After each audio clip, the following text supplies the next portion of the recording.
This story consists of my recollections of a very unusual young man with whom I was thrown into contact at long intervals. In the summer of 1919, while passing through Chicago on my way to the Far East, a friend of mine, Elliot Templeton, whom I had known in London and Paris, invited me to dine with him and his sister, Mrs. Bradley. They were giving a dinner party at one of those sprawling country clubs which was so much a part of the American scene in the early days of the post-war boom.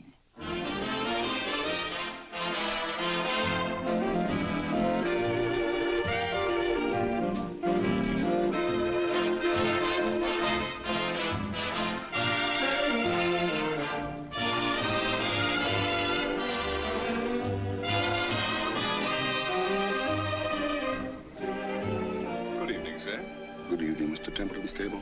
Yes, sir. Are they here? They're having refreshments, sir.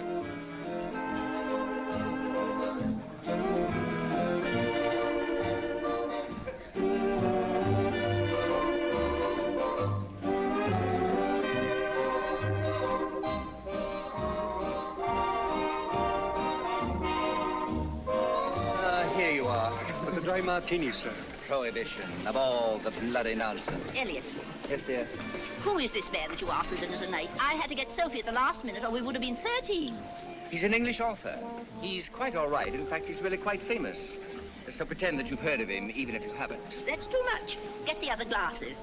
Elliot, you must be slipping if you frequent authors. Not at all, my dear. Authors go everywhere nowadays. Why, in London, I even met actors and actresses in society. Ah, here he is now. My dear fella, how very nice to see you. Hello, Elliot. Let me present you to my sister, Mrs. Bradley. Louisa. Louisa, dear. This is Mr. Somerset Maugham. How do you do, Mr. Maugham? It's an honor to have you with us. Thank you. It's very nice to be here. What on earth are you doing in this benighted city? I'm just passing through. But you, Elliot, I thought you never left Paris. Why should I? In point of fact, I came to see my sister, my niece, Isabel. I haven't been back since before the war. I hope you don't mind. A few young things are joining us for dinner, but we can leave early. Why should I mind? I like young things if they're good to look at. Incidentally, you'll meet the young man my niece has got herself engaged to. His name is Larry Darrell, and I might as well tell you at once that Elliot doesn't approve of him. I have nothing against him, but he hasn't any money. And my sister's not a rich woman by any means. She needs all she's got. I said only this morning... Is it necessary for you to tell Mr. Maugham all our private affairs? We can't all be millionaires, Elliot. He hasn't even got a job. He can get one, can't he? He doesn't want a job. Why not? Because he's bone idle. That would shock a man like you who's never earned a penny in his life. It may have escaped your notice, my dear fella, but I am not an ordinary man. Cocktail. Oh, yes. For the run of mankind, industry is essential, and I see no reason why this young man, whom my niece has got herself engaged to, should not conform to the customs of his country. Ah, here's my niece now.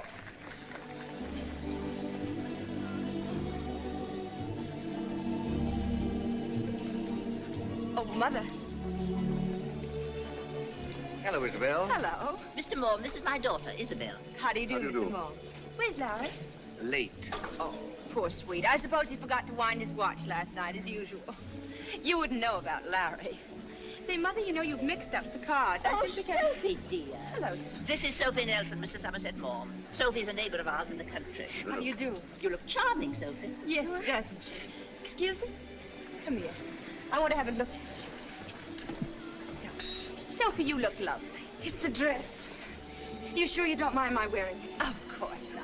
If you like it, take it as a present. Oh, Isabel, that's awfully sweet of you. Oh, it'd be such a surprise for Bob to see me decently dressed for once. Oh, you know Bob's much too much in love with you to notice what you wear. He's no more crazy about me than I am about him. I don't think anyone ever loved anyone as I love him. Isn't it heavenly to be alive? Hi. Hello, Gray. Hello, Gray. May I break this up? Sure. Hello. You look lovely. Think so? Hello, Sophie. Hello. May I get you one, Miss Nelson, isn't it? Yes, Sophie Nelson. I'd love it. Only, no, I guess I'd better not. Why, what's wrong with cocktails? Oh, nothing. Only I promised Bob I wouldn't. Who's Bob? My boyfriend. He doesn't like me to drink. He thinks I'm too fond of him. Which is Bob. Oh, he isn't here. He's working. He's putting himself through law school. But he's going to drop in later and take me home. Will you have one of these? If my man Joseph could see me now, I give you my word, he'd faint dead away. You're a great friend of Mr. Templeton's, aren't you? I wouldn't say that. Elliot has no friends, only acquaintances. He's an awful snob, isn't he? Oh. But he's kind and generous. People laugh at him behind his back, but they eat his food and drink his wine. Oh, Mr. Mom. Mr. Mom, you're next to Mother. And Sophie, you're next to Gray at the end of the table. That's us, Toots. Mr. Mom, Mr. Matcher. Isabel. Yes? Dinner, my dear fellow. Oh, yeah. And who's Mr. Maturin? Oh, Gray. He's our millionaire. His father's a big broker, and we're proud of him. He gives us class. But he's nice. I know several girls he's taught, but nothing short of murder to get him. They haven't a chance. Why not? He's so much in love with Isabel, he can't see straight. I see. And she's in love with Larry Darrell. I suppose that does complicate matters. It does if you're as high principled as Gray is. And Larry isn't here.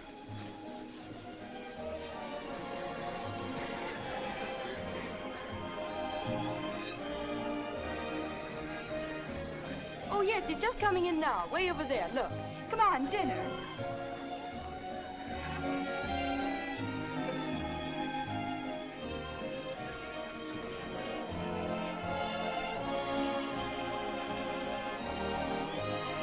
This is the young man of whom I write. He is not famous. It may be that when his life at last comes to an end, he will leave no more trace of his sojourn on this earth than a stone thrown into a river leaves on the surface of the water. Yet it may be that the way of life he has chosen for himself may have an ever-growing influence over his fellow men, so that, long after his death perhaps, it may be realized that there lived in this age a very remarkable creature. You're very late, Larry. I'm sorry. Sophie, where's Mr. Moore? Oh, he Evidently, Larry hasn't learned that punctuality is the politeness of kings. Elliot. Mr. Mom, this is Larry Darrell. Louisa, when can we start dinner? Mr. and get Mom's this a thing over? novelist, darling. Oh? I may as well tell you that Larry's very stupid and uneducated. He knows nothing about anything except flying. But when he came back, he looked so lovely in his uniform. I camped on his doorstep until he consented to marry me. The competition was awful. Don't believe a word she says, Mr. Mom. Isabel's not a bad girl, really, but she's a terrible liar. Dinner. Oh. Oh, yes. I've seen you before. Oh, when? I happened to have a job of work to do, and I went into the library. I saw you when I went in there early this morning, and when I came back from lunch, you were still there. To tell you the truth, I forgot about lunch. I couldn't help admiring your power of concentration. Well, it was that kind of a book. My dear fellow, you're at the end of the table with my sister. Hello, Thank Gray. you, Gray. Hi there. Say, Dad tells me you turned down that job in the office. Oh, Larry, why have you done that? I thought it over, and, well, I figured I'd be a disappointment to Gray's father, so I decided I'd better refuse. Sorry, old man. It would have been swell us working together.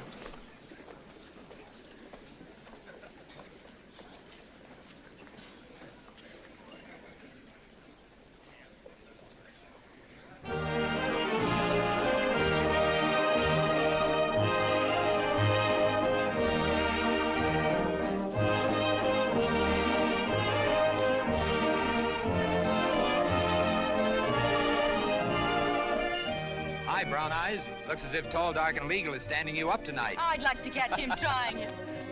Your old friends? We grew up together.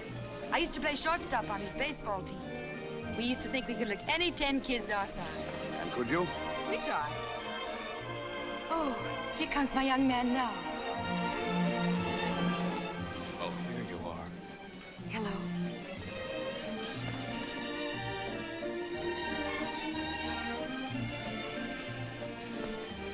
This is Mr. Mom, Bob McDonald.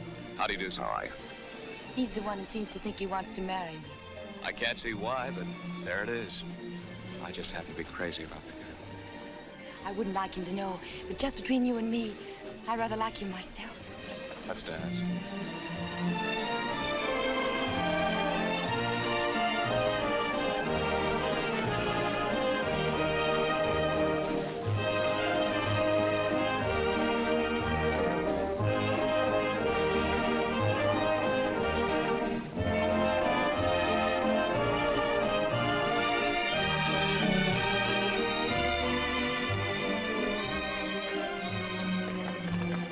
Isabel. Hello. Larry, why didn't you tell me that Mr. Maturin had offered you a job? What? Larry, why didn't you tell me that Mr. Maturin had offered you a job? Answer me. Answer me? Well, I thought I'd better not till I made up my mind one way or another. You mad? Darling, that's the horrible part about you. However aggravating you are, one can't really be angry with you. Oh, can't they? Did you see those looks Uncle Elliot was giving me at dinner? Well, after all, Larry, a man must work. And the longer you put it off, the harder it'll be. I've got a foolish notion I want to do more with my life than just sell bonds. All right, then. Go into a law office. I don't want to do that either. What do you want to do, then? I don't know. Loaf, maybe. Oh, Larry, don't be funny. This is serious. I'm not being funny. I think it's very serious.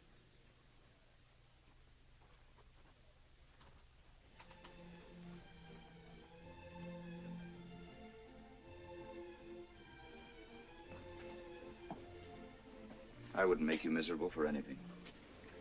But you are making me miserable. You see, I love you. Oh, and I love you, Isabel.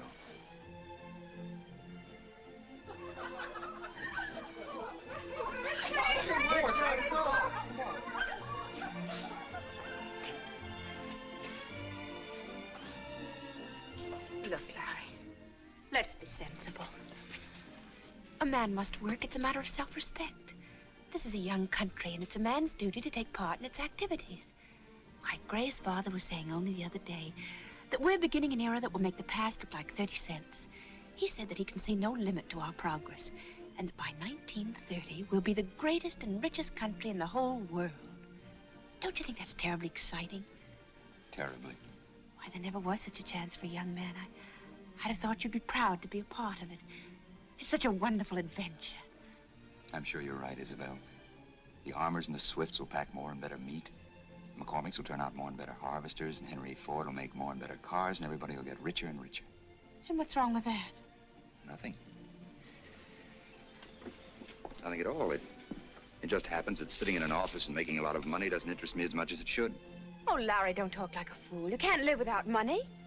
But I have a little. That's what gives me the chance to do what I want. You're making it very difficult for me, Larry. I'm sorry, darling. I wouldn't if I could help it. You can help it.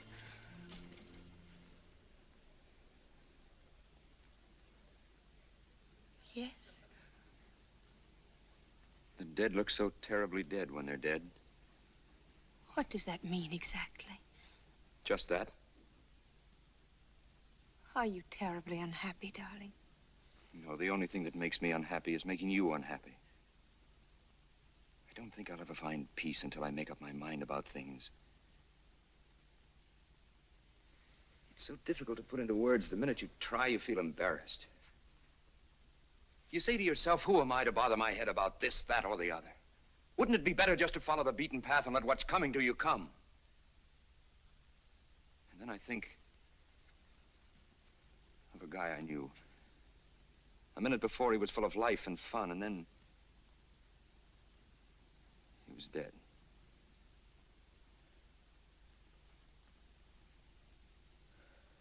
I've seen many men die, but this one was different. It was the last day of the war, almost the last moment. He could have saved himself, but he didn't. He saved me and died. So he's gone, and I'm here alive. Why? It's all so meaningless. You can't help but ask yourself what life is all about. Whether there's any sense to it or whether it's just a stupid blunder.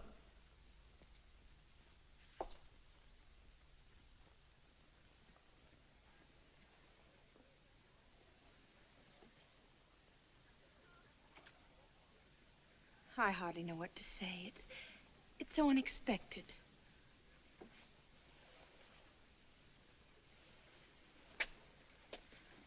Larry, do you think it would help if you went away for a while? I think perhaps it would. Then why don't you go? Because of you.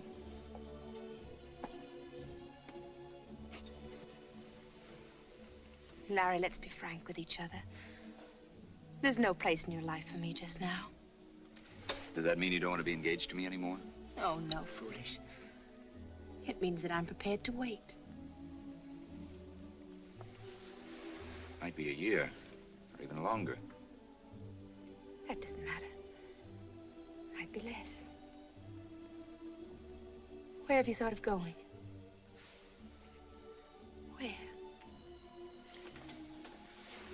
Well, I thought I'd start by going to Paris. I went there several times on leave. I don't know why, but I've got it into my head that there, everything that's muddled in my mind would grow clear. It's a funny place. It gives you the feeling that you can think out your thoughts to the very end. I think over there I may be able to see my way before me. And if you don't? I'll give it up as a bad job. Come back to Chicago and take the first work I can get. My darling. Oh, Larry. I love you. I love you so much.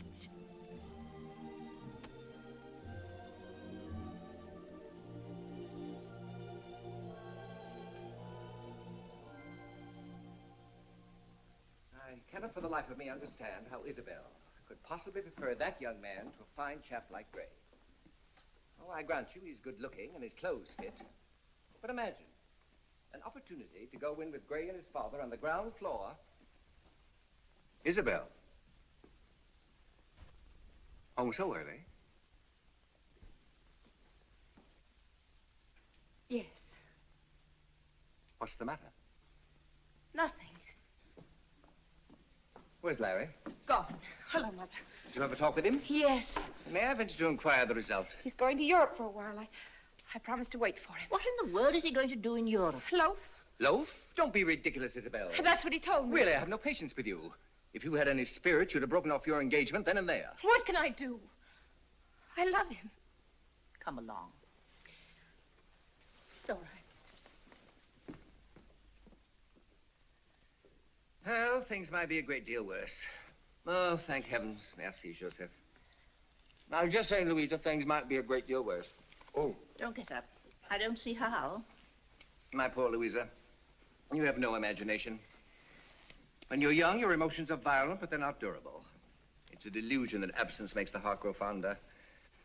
With Larry out of the way and Gray on the spot, I don't see why Isabel shouldn't marry him before the year's out. You've been away from America too long, Elliot. You've forgotten that in this country, a girl doesn't marry a man because her mother or even her uncle wants her to. That's nothing to be proud of, Louisa. As a result of 30 years' experience, I may tell you that a marriage arranged with the proper regard for position and fortune has every advantage over a love match.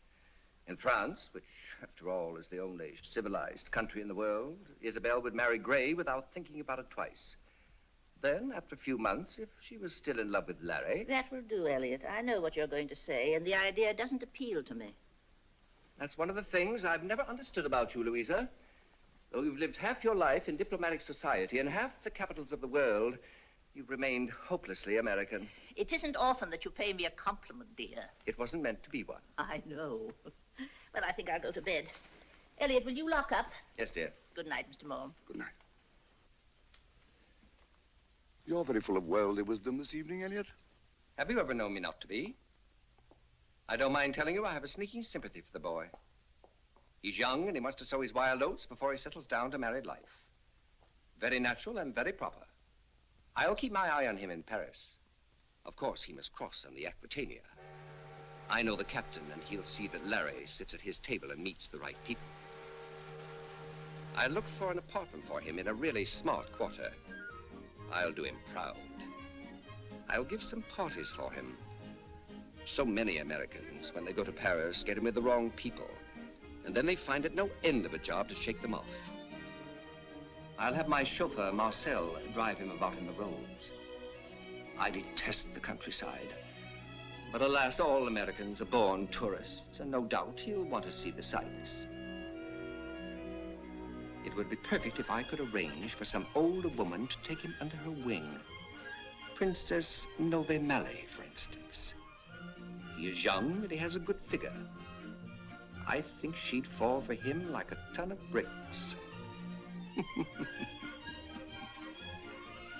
In any event, the busier I keep him, the less time he'll have to think about Isabel.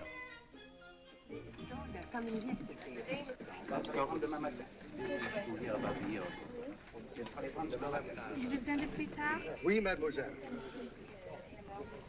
Anything for Lawrence Darrow? This wireless came day before yesterday.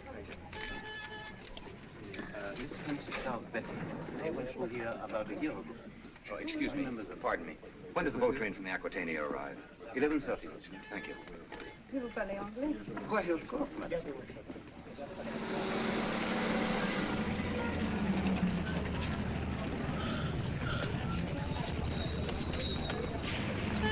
Larry! Larry! Oh, Larry. Oh, Larry, I've missed you. I've missed you so much.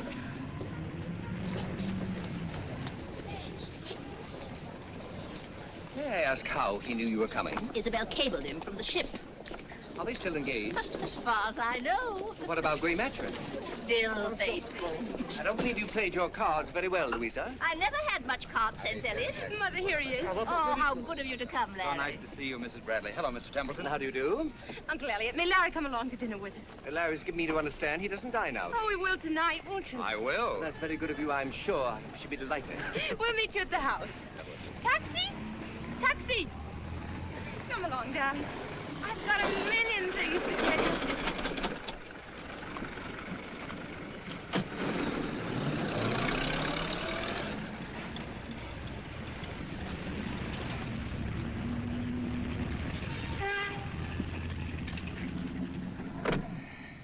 I'm afraid I haven't a very good account to give you of that young man, Louisa.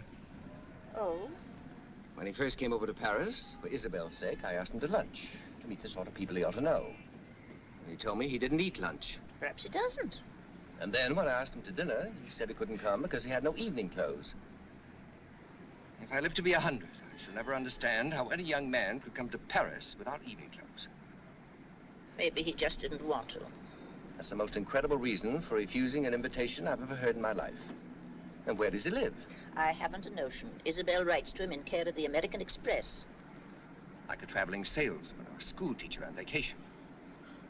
My own belief is that he's living in the Latin Quarter with some bit who's no better than she ought to be. I'm afraid you'd have to write him off as one of your failures, Elliot. It might surprise you to know it, my dear, but I've already done so. Oh, il est beau, mon panier, hein? Mais oui, ma petite, tu vas en vendre beaucoup, tu vas avoir Oh, du oui, bonheur. je vais avoir du bonheur, hein? Mademoiselle, mademoiselle, un brin de muguet, je vous en prie. Bonjour, madame. Bonjour, mademoiselle, c'est le 1er mai aujourd'hui, c'est une coutume française d'avoir du muguet, ça porte bonheur et de l'amour. She speaks so quickly, I can't understand her. She's telling you that it's an old French custom. Everyone has to wear a sprig of lilies of the valley on May Day. They're a symbol of happiness. Merci, Oh, madame. Merci. Ça me portera bonheur. May Day. Imagine it's being May. That means I've been here nearly a month now. Oh, impossible. It was only yesterday. I still don't know a thing about what you've been doing. Tell me, Larry. You must know I've been dying to know. Oh, nothing really very exciting. I've traveled around, read a lot, gone to lectures at the Sorbonne and so forth. Have you found that peace of mind you were looking for? No, but for the first time, I'm beginning to see things in a clear light. What does that mean? It's rather difficult to explain, and even if I try, you'll only be angry with me. How much longer do you think all this is going to take you? I don't know. I don't know. It's hard to say.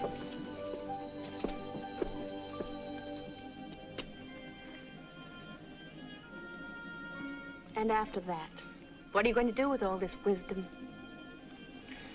If I ever acquire wisdom, I suppose I'll be wise enough to know what to do with it.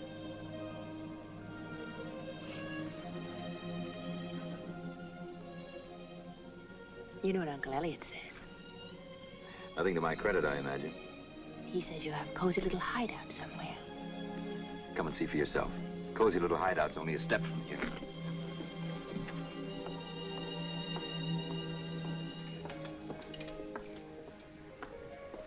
Bonjour, Monsieur Tyrone. Oh, bonjour, Etienne. Monsieur Tyrone. Madame Duval, Mademoiselle Bradley. Bonjour. Monsieur Jacques Duval. Enchanté, mademoiselle. Did you see the looks they gave me? Ruin my character, that's what you've done. Ça va?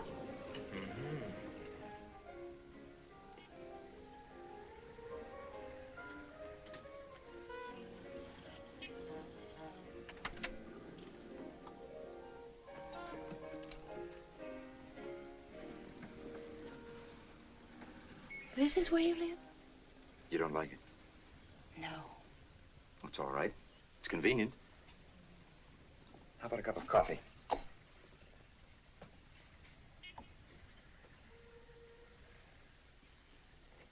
Larry, how can you bear to sit here in a backwash when America's living through the most glorious adventure the world has ever known? You've been away a year now, a whole year out of your life. You just can't go on loafing forever. Or can you? It's possible. And what about me? Am I of no importance to you at all? Well, you're of great importance to me, Isabel. I love you and I want you to marry me. When, in 10 years? No, now, as soon as possible. On what? I've got $3,000 a year. Oh, Larry. Well, lots of people live on a great deal less. But I don't want to live on $3,000 a year. I never have, and I don't see why I should.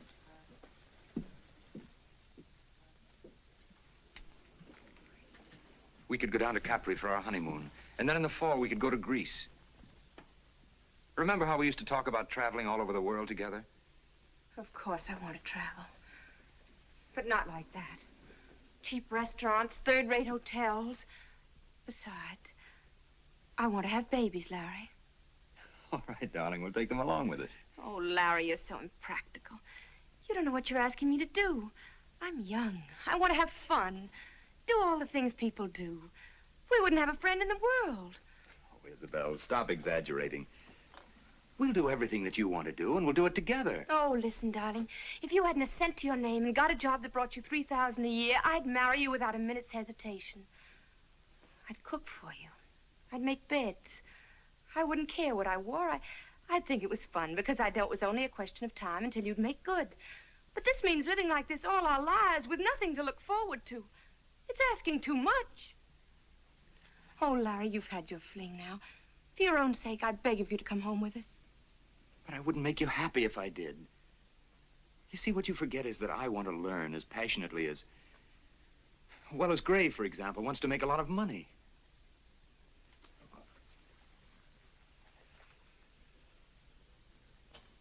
I came over here because I was restless and because my mind was muddled. I came looking for the answers to a lot of questions. Some of them I found. Others I may never find.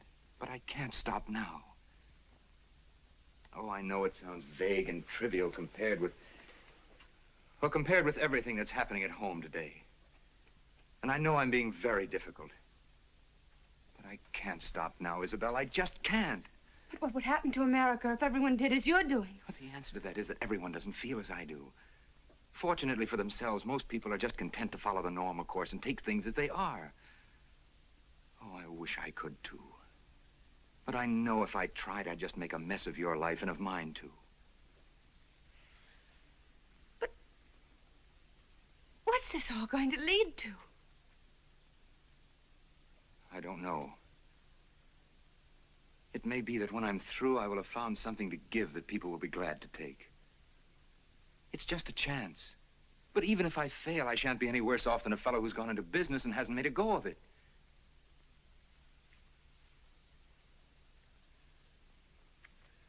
Then there's nothing more to be said. Here you are.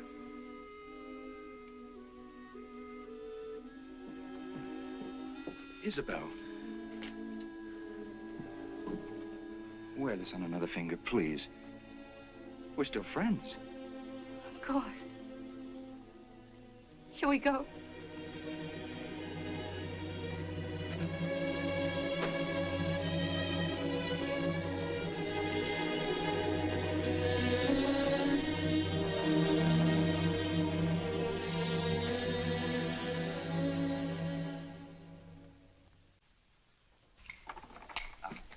Well, Isabel, go on, go on. I don't believe it. Louisa, dear, do you realize that in the 2 months you've been here, I haven't won a game?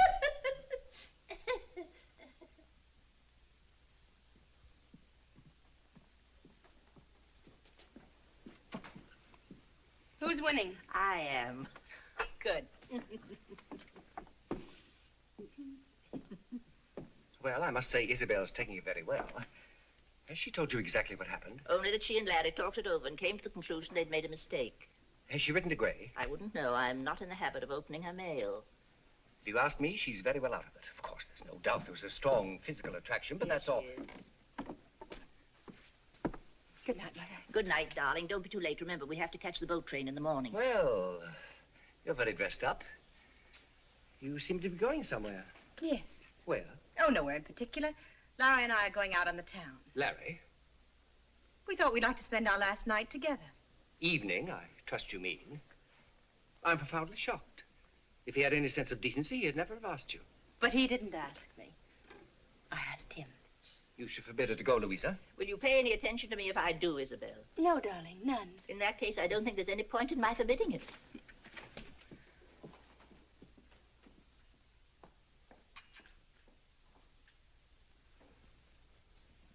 Pretty dress she had on. I hadn't realized it was cut quite so low.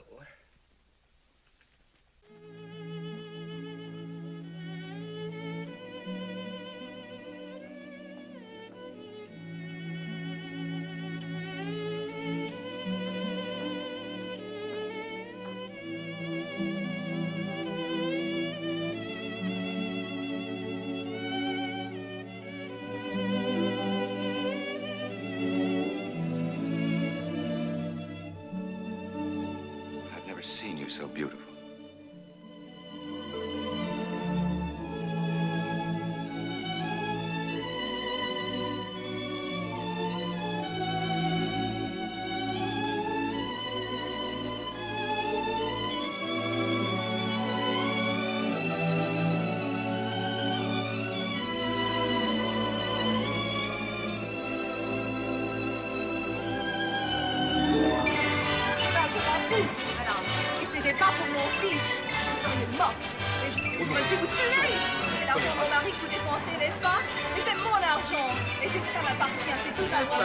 Falta que en España todo el tiempo.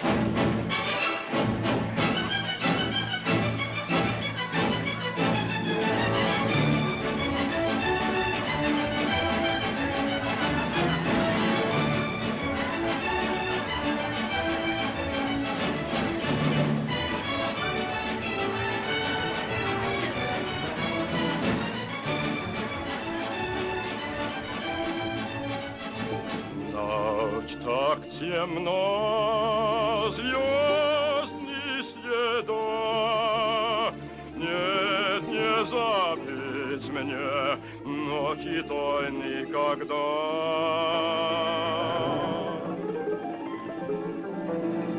И в эту ночь счастье нашли, а на заре моя любовь расстались мы.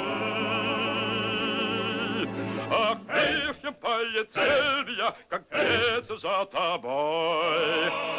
Часами над горами я, и что соколь удалось.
I guess this is goodbye.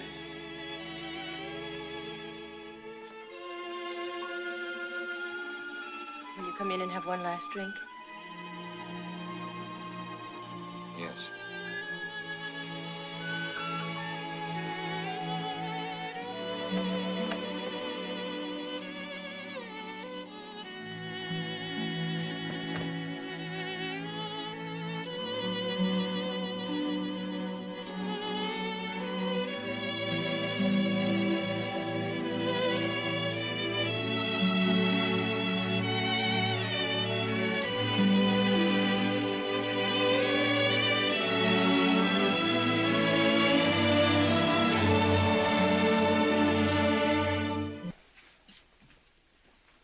That was a brilliant performance, my dear.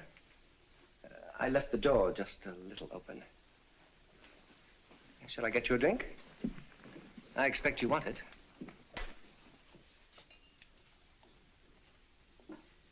You think you're very clever, don't you? I don't think it, I know it. Come, child, be reasonable. I guessed you were up to something. Even your poor mother noticed the pains you went to make yourself alluring tonight. You're hateful. But no fool, my angel. Am I right in surmising that you thought if you could get him to come back here, it was almost inevitable that the inevitable should happen?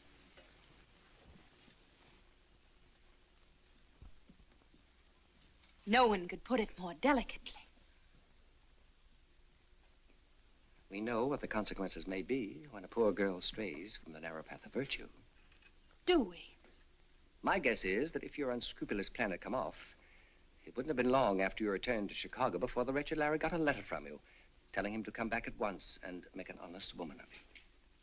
You can be wonderfully disagreeable when you like, Uncle Elliot. I know. It's one of my most cherished gifts. Why didn't you go through with it? When I looked into his eyes and saw he hadn't the slightest idea I'd set a trap for him, I couldn't bring myself to play such a dirty trick. I couldn't help myself. I suppose it was my better nature. Nonsense. It was your sound Middle Western horse sense.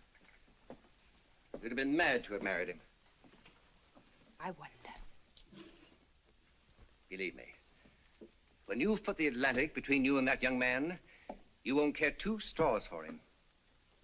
Trust your Uncle Elliot. He's a very wise old party.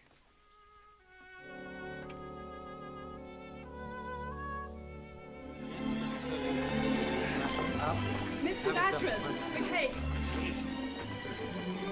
John's find is all the superstore.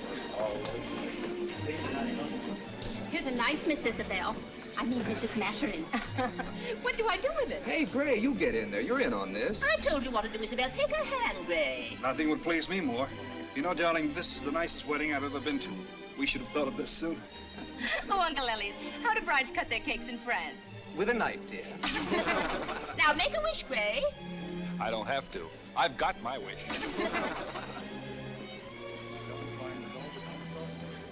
You know, I've never been able to understand why, when there's so much space in the world, people should deliberately choose to live in the Middle West.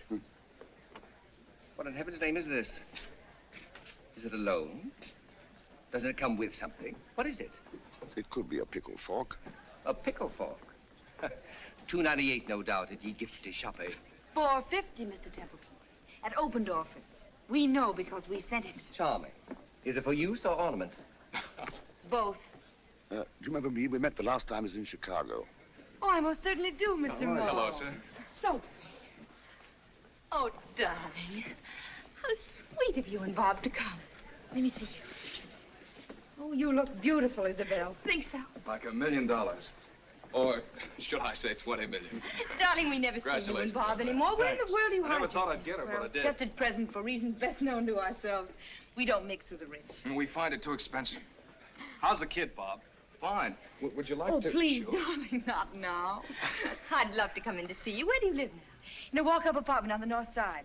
I'd ask you and Greta dinner, only I'm afraid you wouldn't care for my cooking. Don't you believe her? She's the best darn cook in Chicago. All's well that ends well. And I must say they make a very attractive couple. Oh, no. I hope they'll be happy. Why shouldn't they be happy? They have everything in the world to make them happy. Money, position, a nice house. Ray's father can't live forever. What about Larry? Have you heard anything about him lately? Good heavens, no. As soon as Isabel and Louisa went away, I dropped in like a hot potato. A most undesirable young man. I tried to find him the last time I was in Paris, but I couldn't. I wonder what's happened to him. Shall I tell you something, my dear fella? I don't care a row of beans.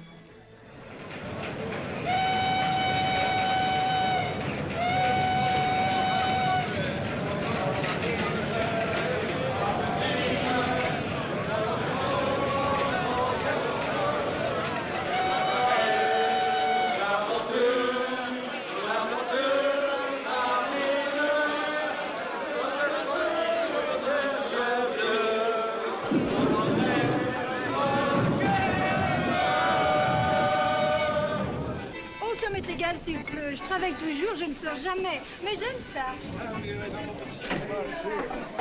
6,50 pour vous et vous aussi. 2 canettes de bière.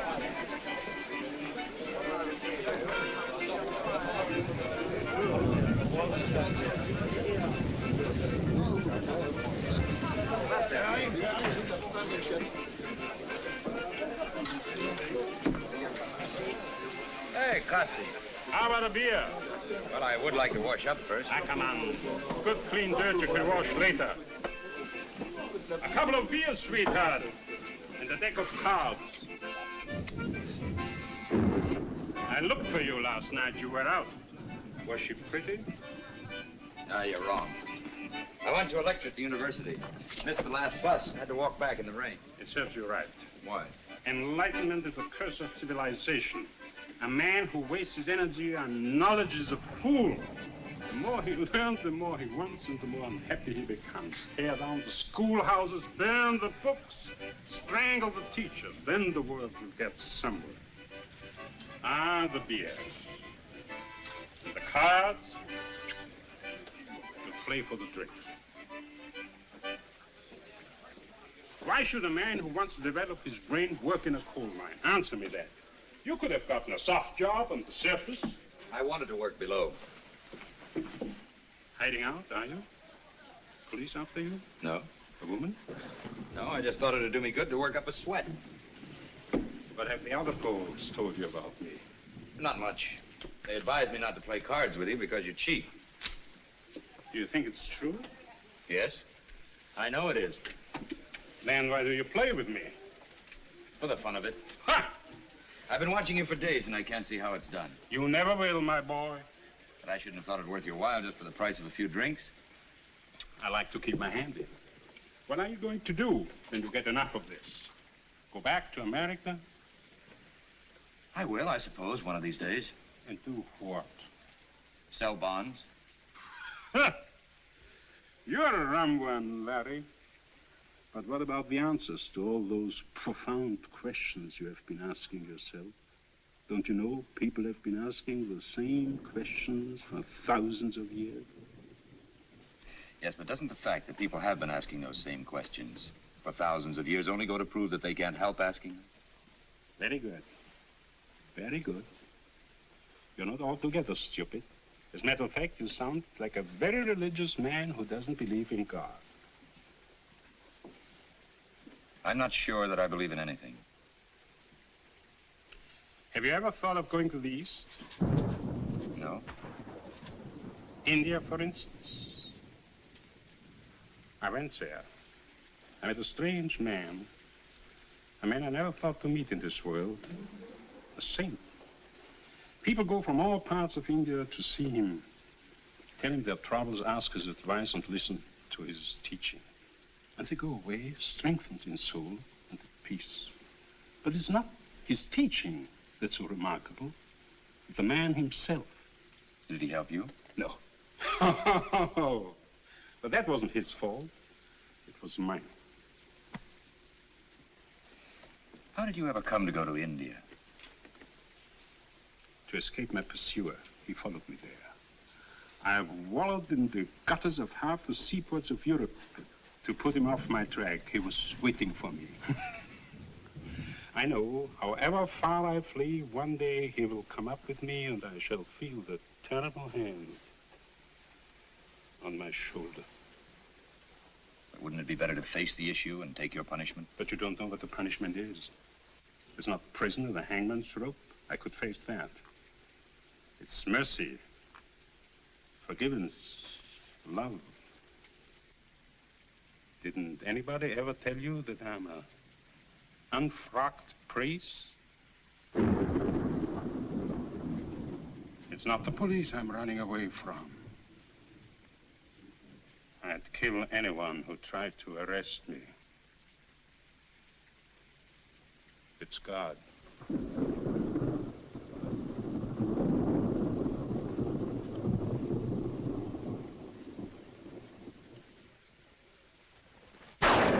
Get out, you fool! I'm going to get drunk.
बहुत अच्छा उसका बंदोबस्त कर दिए है. Sorry we were interrupted. They're pilgrims. They come from many places, some from quite far distances. What has brought you here, my son? I've come to learn. Ever since the war, I've been searching for something. Something that I've not been able to put into words. I've been told that from you I might find guidance. God is the only guide. But perhaps if we talk, he may show me a way to help you. To my friends, I'm a loafer afraid of responsibilities. I can't even make those I love understand what I'm after. The very fact that you've taken the time to come this great distance in search of knowledge proves that you're not afraid of responsibilities. Even to admit that you want to learn is in itself courageous. I've studied, I've traveled, I've read everything I could get my hands on, and nothing seems to satisfy me. like everyone else, I want to succeed, I want to improve, but not necessarily in the terms of what the world calls success. Somehow I've lost confidence in the accepted values. I try to get excited at the prospect of settling down, minding my own business and making good. But it only increases my urge to move on. I know that if I do find what I'm looking for, it will be something that I can share with others. But how to find it and where? All your restlessness and confusion are not unique, my son. The whole world is restless and confused. It will always be so. As long as men set their ideals on the wrong objects, there can be no real happiness until men learn that it comes from within themselves. I know. It is written that the wise man lives from within himself, which is from God, from within his own heart. This is the way of calmness, forbearance, compassion, selflessness,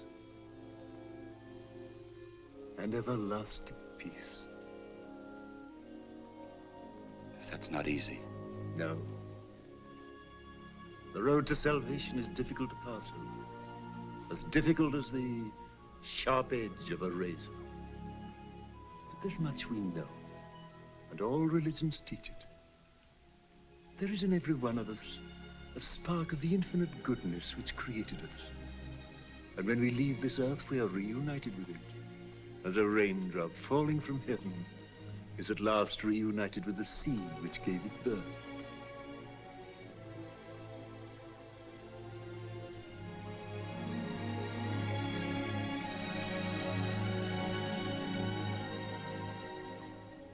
May I stay here with you? Of course you may. Our life's very simple. There are books. We will talk together. You can even work in the fields if you wish. We Indians believe there are 3 roads that lead to God. One is the path of faith and worship. One is the path of good works performed for the love of God. And then there is a 3rd path, which leads through knowledge to wisdom. You have chosen the way of knowledge. But you'll find in the end, my son, that the 3 paths are but one path.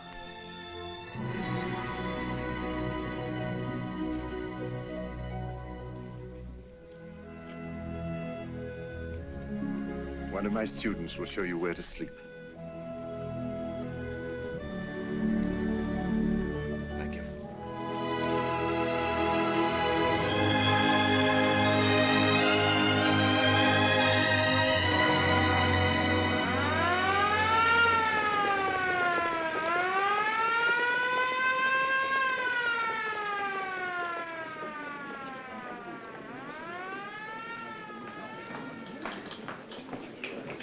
Excuse me, please. Yes, sir. Operator.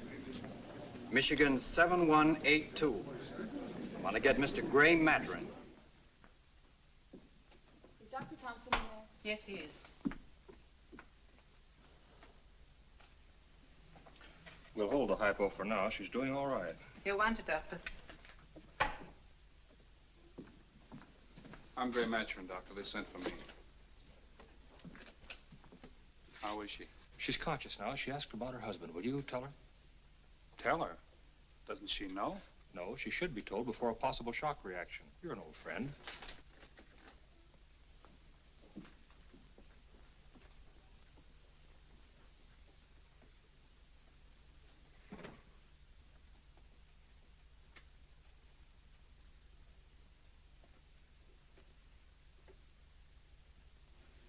Hello, Gray. It was nice of you to come. I got here as quickly as I could. It's such a silly thing to happen. A bunch of drunks. They ran into us at an intersection. We might all have been killed. It was lucky I was holding the baby in my arms. Is the car badly damaged?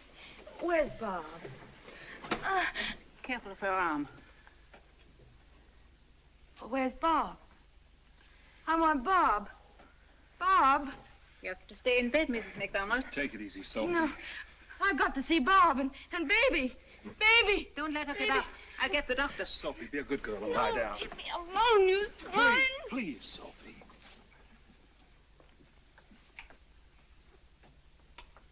Is Bob dead, Gray? Is he dead?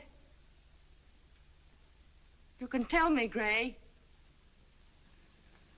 Yes.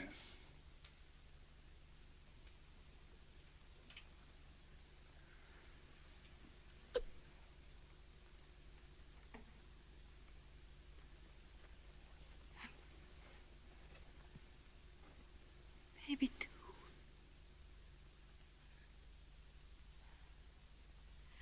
Linda.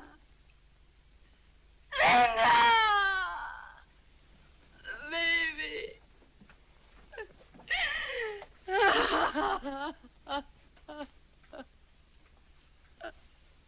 Hypo.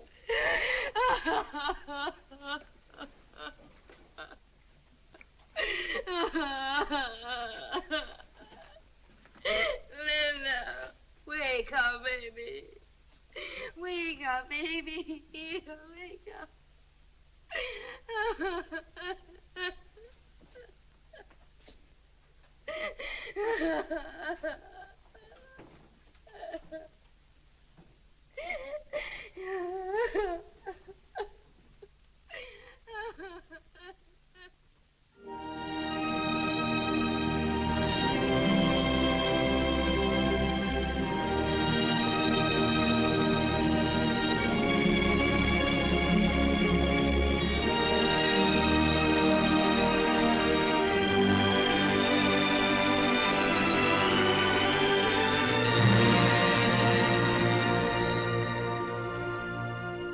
Well, are you ready to start on your pilgrimage?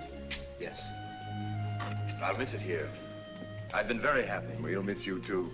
But you've got all you can get from books. It's time for you now to put the world behind you for a while. To isolate yourself completely from everything. Sometimes very strange things happen when you're in the mountains. Not a living soul within miles of you. Nothing above you but the sky and God. What sort of things? That, my son, depends on you. You'll find a little shelter up there at the very top. Go in, make yourself at home. After you've been there some time, perhaps I shall pay you a visit.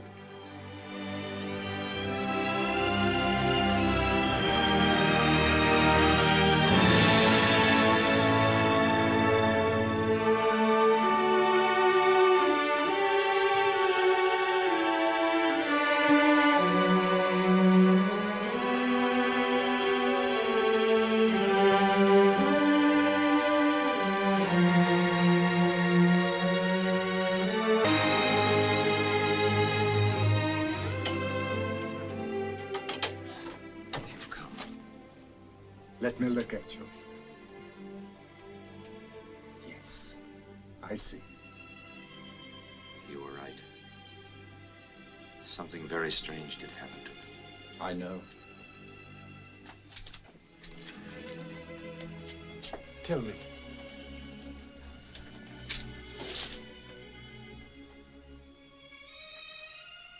It was just at that moment before night ends and day begins, when the whole world seems to tremble in the balance. Gradually, the light began to filter through the darkness, like some mysterious figure stealing through the trees. And then the first rays of the sun came up. The mountains, the mist caught in the treetops. I'd never before felt or seen anything like it. I know. I come here often. I felt that I'd been released from my body, that I was suspended in midair. And all the things that had been confused before. Au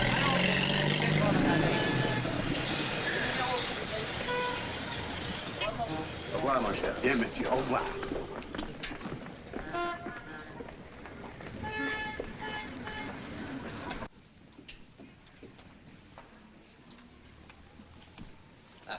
Monsieur Duquette. Oui, monsieur. Venez, venez. This crest is not in the proper place at all. The crest belongs up here, up here. I'm not running in the Olympic Games, you know. It'll all have to be done over immediately. Now, about this robe. It's really dreadful, dreadful. And look at this tassel. Hideous. It should strike me here at the knees, lower, lower, so that when I walk, it'll sway. As it is now, it just bubbles. Where are my ties? Les cravates de monsieur, tout de suite. It isn't. By Jove, it is.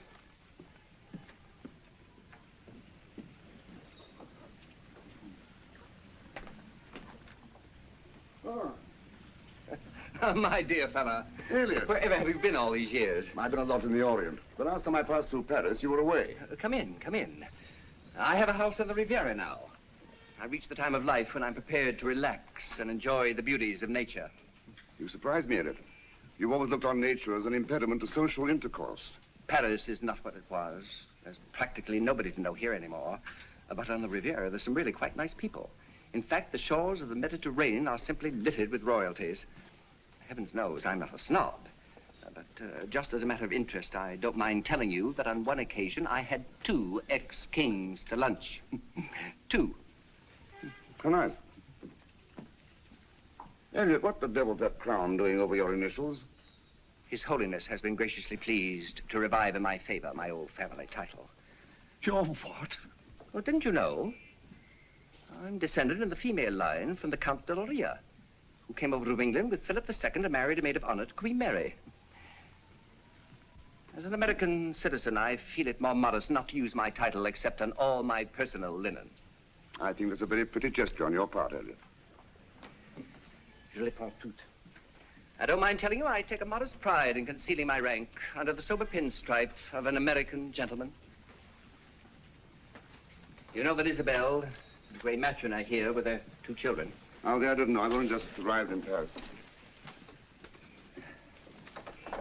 They were wiped out in the crash. Ah, yes, I heard that. Poor Isabel even had to sell her jewels.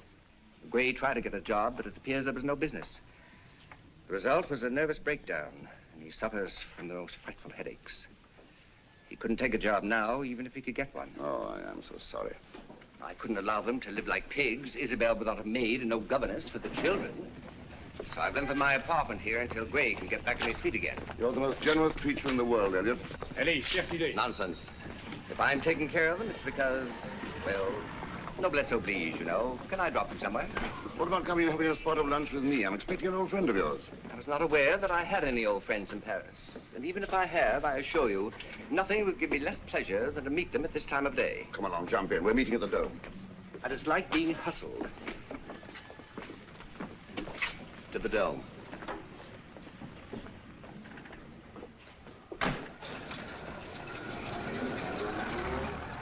And what about you? Were you hurt in the crash? God tempers the wind to the shore and land. I happened to be in Rome in September 29. My friends strongly advised me to sell my American securities. I very sensibly took their advice. So when the crash came, you were sitting pretty. An Americanism, my dear fellow, which I see no occasion for you to use, but it expresses my situation with a good deal of accuracy. In fact, I was inspired to sell short and made what you would probably call a killing. You're a downy old bird, Elliot. I have a flair.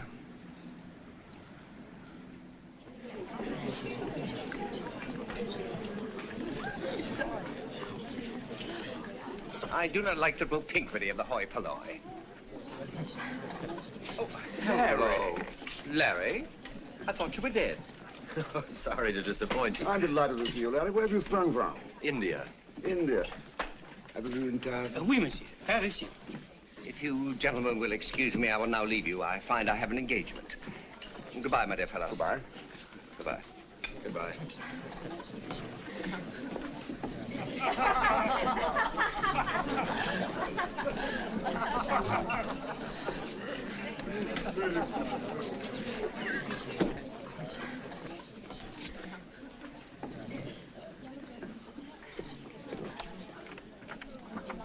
Do you know Isabel and Gray are here? Really? Where are they staying? In Elliot's apartment. Their children are with them. Oh, I must look them up. you don't want to scare them out of their wits and drive their two little girls into hysterics, you better get a haircut. Well, that'd be a good idea anyway. They've had rather a bad time. The matchmaking company was wiped out in the crash. Gray had a nervous breakdown. Poor Gray. Oh, I am sorry to hear that. What did you do in India? I learned something about myself. I was very happy there.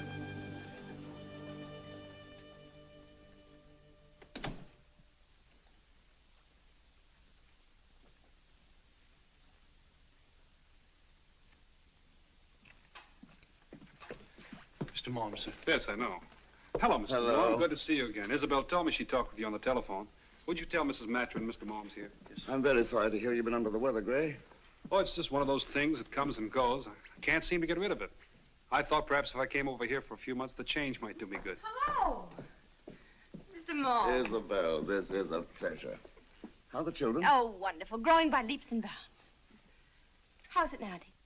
Oh, I'm all right. If you'll excuse me, I always feel such a nuisance when I'm like this. Do you want anything, Dick? No. Sure? Mm-hmm. Poor boy. What a pity. I was hoping you and Gray would dine with me tonight. Oh, I'd love to. But he really suffers.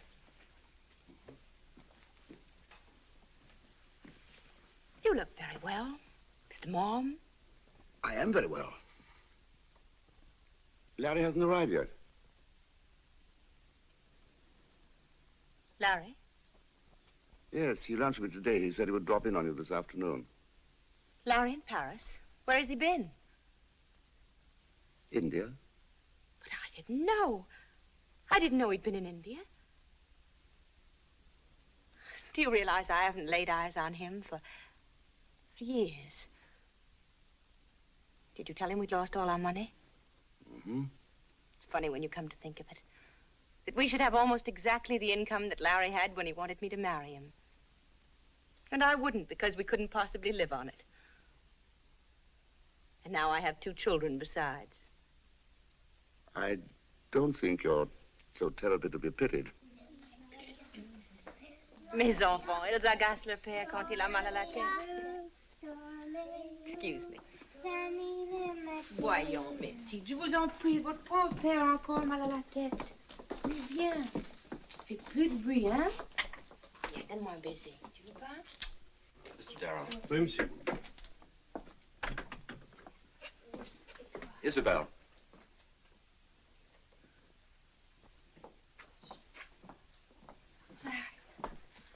Hello, Isabel. Larry. Oh, Larry, I can't believe it. Where did they go? Who? Oh, the brood. Come on, babies. Come on, darling. Come back. Oh, come here. What's your name? Joan. Joan. And how old are you? 7. 7. This is Priscilla. 7. It has been a long time. Yes, a long time. It's a lovely brood. Where's Gray? In the library. Run along, darling. Hello, Larry. Hello. Come in and see Gray.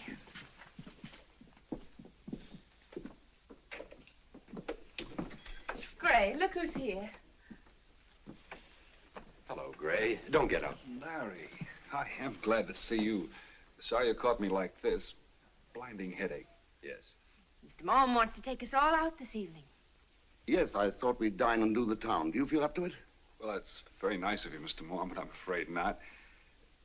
Larry will go, won't you, Larry? Oh, poor Gray. Oh, now you sail on, all of you. Don't let me spoil your evening. No, wait a minute. Will you let me see if I can help you? How? I mean, I might be able to help you help yourself. All right. Here. Sit down. What are you going to do? Wait. What's this? It's an old coin from India. Here. Close your fingers tightly on this. Palm downward. Now, don't fight me. Don't make any effort. Just squeeze the coin with your closed fist.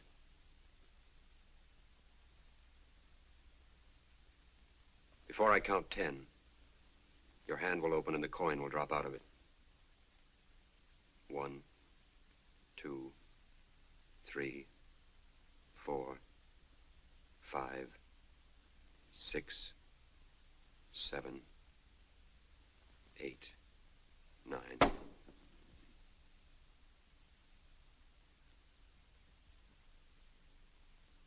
I didn't let that coin drop.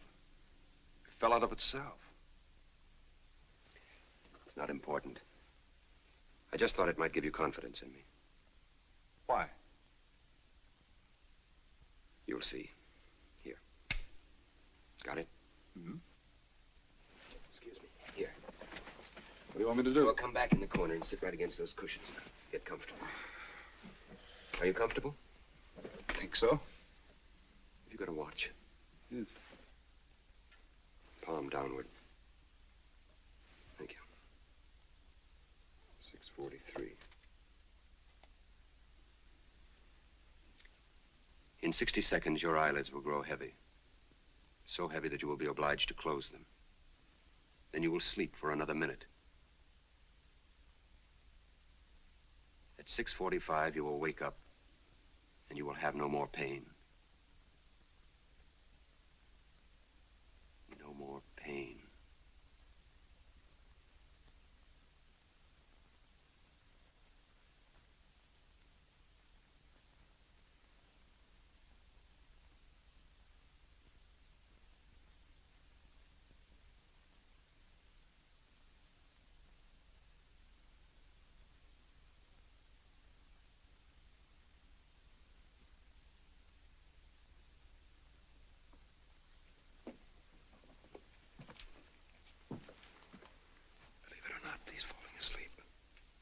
That in India.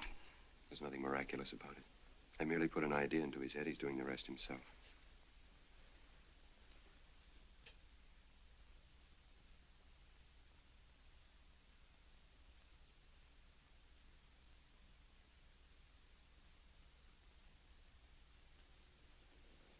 I did doze off.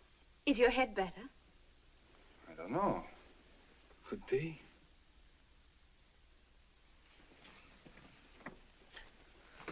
You did something. What did you do? I didn't do it. You did it yourself. Did I? Of course. That's a new one. A moment ago, my head was splitting wide open from here to here. How's it now? Well, it's certainly better. Do you think you could cure him permanently? Well, I can't work miracles, but there's no reason why he couldn't cure himself in time. But that was a miracle. I saw it. Well, whatever it was, it sure helped. Enough to come along to dinner with us. Sure, I'd like to come to dinner. I haven't eaten a thing all day. You're coming, Larry. I'd love to. You know, I haven't danced with you for years, Isabel. I'd like to find out if I still know how. We'll see. I'll go get my things. Oh, would you like a drink, Mr. Mom, Larry? Everything's here.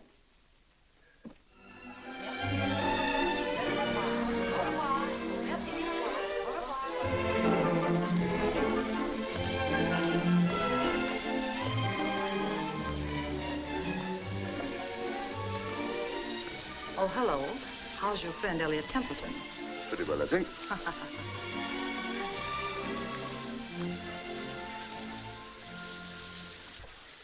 Who was that?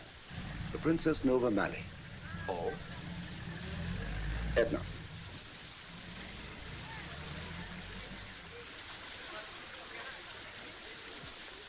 Funny fellow, that Larry. He doesn't look a day older than he did when he left Chicago all those years ago. India changed him. Changed him? He looks extraordinarily happy to me. Calm, yet strangely aloof.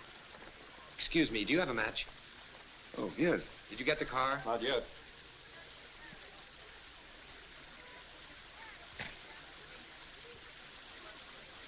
Thanks. Does he dance as well as ever? I didn't notice.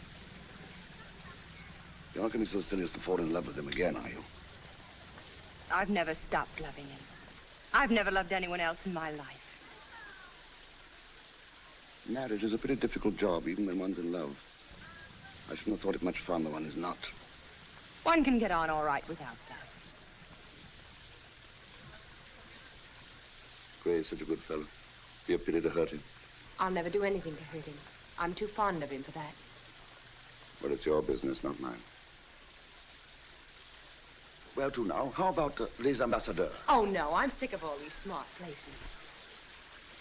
Well? How about the Rue de Lac? I've never been there. At least it will be different. The Rue de Lac in those clothes? Oh, nonsense. I can keep my jacket on. Oh, please, it'll be fun. Okay. Don't blame us if you don't like it. You better pull down the blinds if you don't want a bottle through the window in that district. Vous connaissez la Rue de Lac? Oui, monsieur.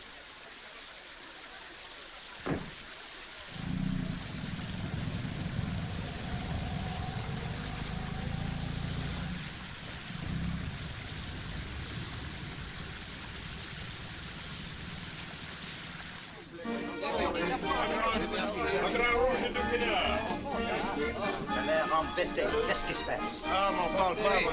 J'ai une bande d'Américains là-bas, je me demande si les mecs là viennent foutre ici.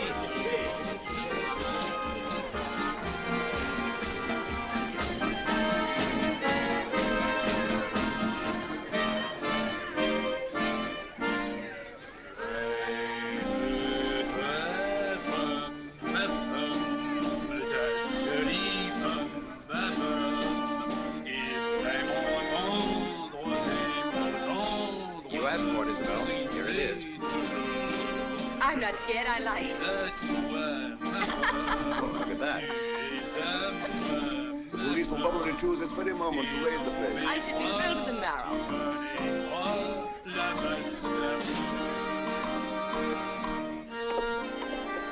Hey, on a des Américains ici.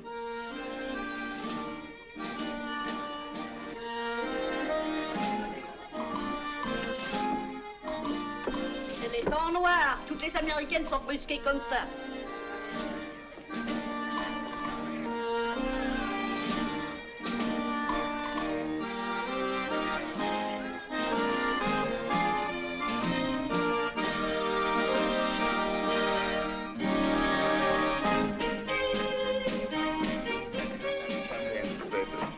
Any champagne in Paris is all right, isn't it? Well, I don't...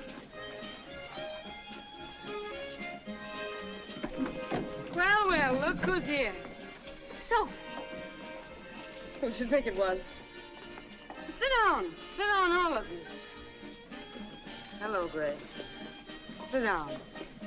I'll get you a chair, Sophie. Vincent, Voilà. une chaise. Prends-la toi-même, feignasse. Fancy meeting you all like this.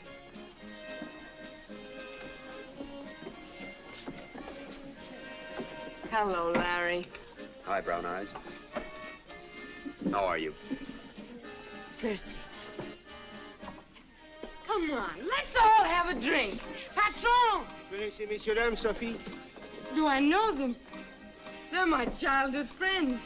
Donnez-nous une bouteille de champagne. T'es encore saoul, hein, ma pauvre Sophie. That girl who says I'm drunk. I know you. You came to Chicago. Bit of a stuffed shirt, aren't you? Maybe.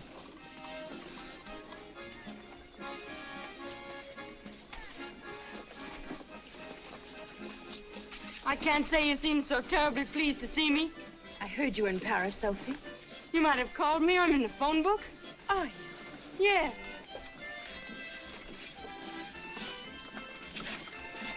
Having a good time over here, Sophie? Fine. You went bust, didn't you, Gray? Tough on you. I guess it must be pretty grim in Chicago right now. Lucky for me, I got out when I did.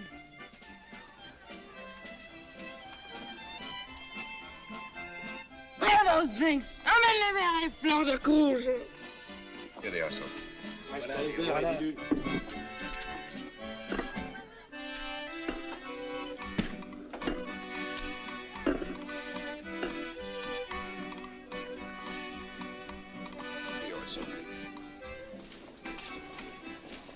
My loving in-laws kicked me out of Chicago.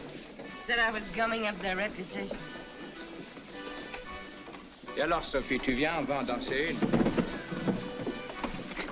Oh, la paix, tu vois donc pas que je suis avec des amis. Tes copains, je m'en fous, moi. Allez, viens, on danse. Look out, Coco. He's the quiet type. He'll lay you out cold. Salope, va. Is that a friend of yours, Sophie? Yes, that's a friend of mine, Isabel.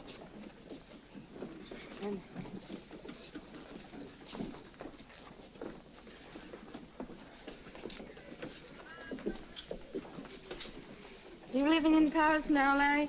Yes, I am, Sophie. You remember the summer before the war? Sure. We saw a lot of each other then. When? You and your mother being social. We used to read poetry together. Remember, Larry? You used to write some poetry yourself in those days. Pretty good, too, wasn't it? Not bad. For a kid. It was good.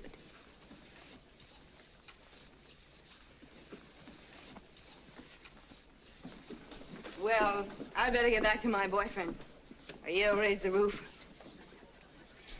He's a sulky brute, but quite a man.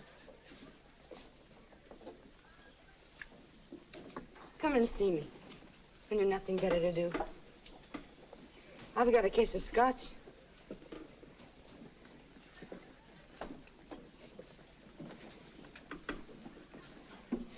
So long, folks. Come again. I'm here every night.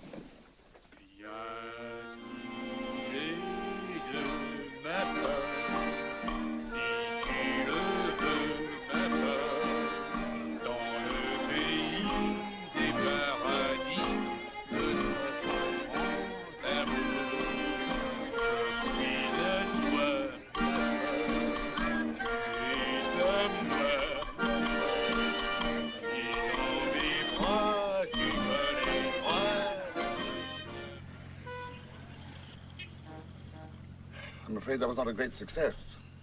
Some shocked to see Sophie. Boy, was she tight. If not worse. That's funny. I got the same impression. Do you remember her at all? Very well. I liked her. I remember her husband. You never saw two people so crazy about each other. They got to be a regular joke around Chicago. But what happened? Didn't you know? Bob and the baby were killed. A car hit them.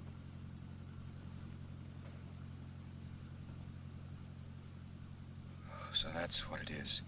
She nearly went crazy. We did all we could to help her, but it was no good. If you asked her to dinner, she'd come in plastered and pass out before the evening was over. Last, we simply had to drop her. She became impossible. Of course, it was a shock, and I was terribly sorry for her. But a normal person recovers. If she went to pieces, it was because she was always unbalanced. Even her love for Bob was exaggerated. Aren't I right, Larry? No, I don't agree with you, Isabel. She was as normal as any person I've ever known. Well, remember, I knew her better than you did. Was she in love with you? Good heavens, no. She was only a kid. Just a skinny little girl with a bow in her hair. I remember her crying once when I was reading an ode of Keats. Because it was so beautiful. Girls of that age are very emotional. Oh, there was a lot to her in those days.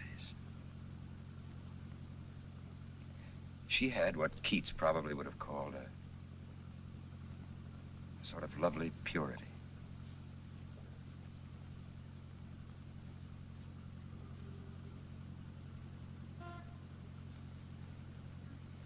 Chauffeur, would you stop at the next corner? I want to get out, please. Hey, Larry, you're not going to run out of sight. Well, my hotel's only a step from here. Oh.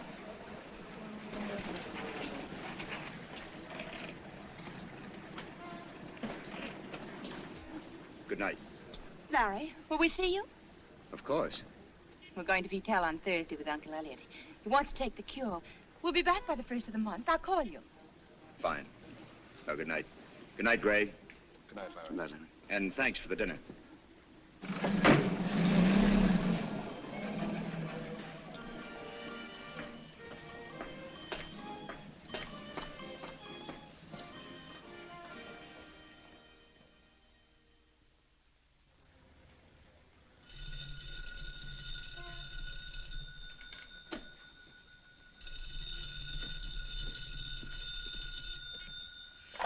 Alors? Oh, excusez-moi, mademoiselle, je ne savais pas que c'était vous. Non, monsieur Darren n'est pas encore rentré. Non. Un message pour lui? Oh, attendez, mademoiselle. Il arrive maintenant. Attendez. Monsieur Darren. Téléphone. Oh, merci. Hello? Larry. At last. I've been trying to reach you for hours. Aren't you ever in? Hardly ever. When did you get back? This morning. Uncle Elliot insisted on being here in time for Elsa's soiree tonight. Poor dear, he's not at all well. But he will go to all these parties. How's Gray getting along? Oh, Larry, you've simply done wonders for him. He started to play golf again. He blames it all on you. And what have you been doing? Oh, one thing and another. I've seen a lot of Sophie. Really? Why? Well, after all, she's an old friend. If you want my opinion, I think you're wasting your time. She stopped drinking. Oh, Larry, you're the most gullible person I've ever known. She'll never stop drinking. Sophie wallows in the gutter because she likes it. A blind person could see that. Well, just the same, I do wish you'd be nice to her, Isabel. We're going to be married. What? Married? Yes, that's right. It's all settled. You're not serious. You can't be. But I am. Aren't you going to congratulate me? I am not. I think you're...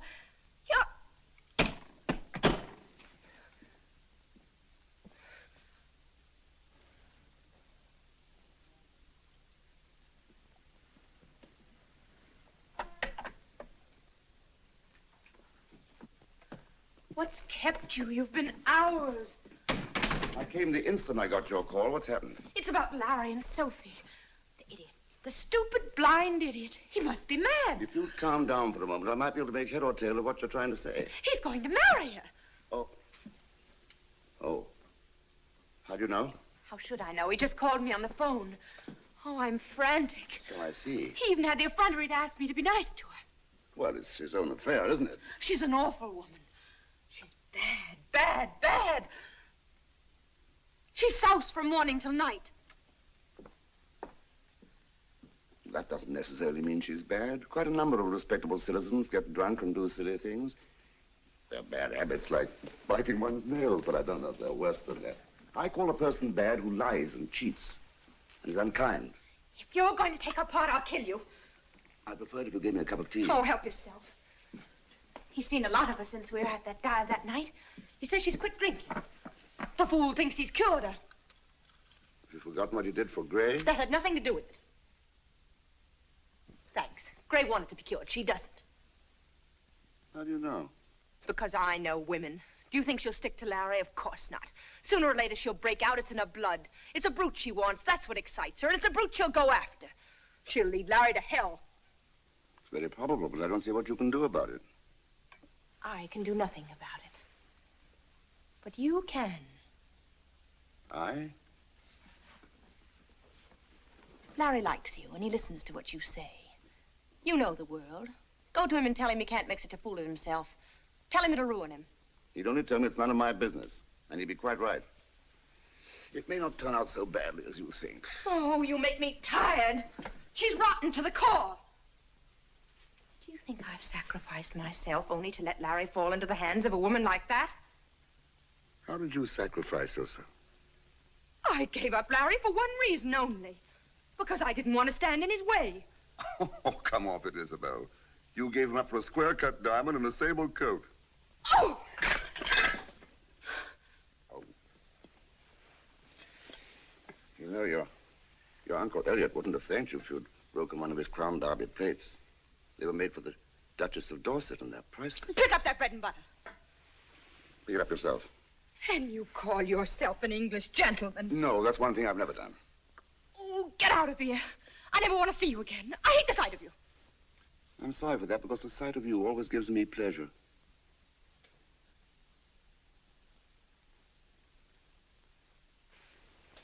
Have you ever been told that your nose is exactly like that of the Psyche in the Museum of Naples? And that's the loveliest representation of virginal beauty that ever existed. You've got exquisite legs, so long and shapely. I can't cease to be surprised at them because they were thick and lumpy when I first saw you. I can't imagine how you've managed it. An iron will.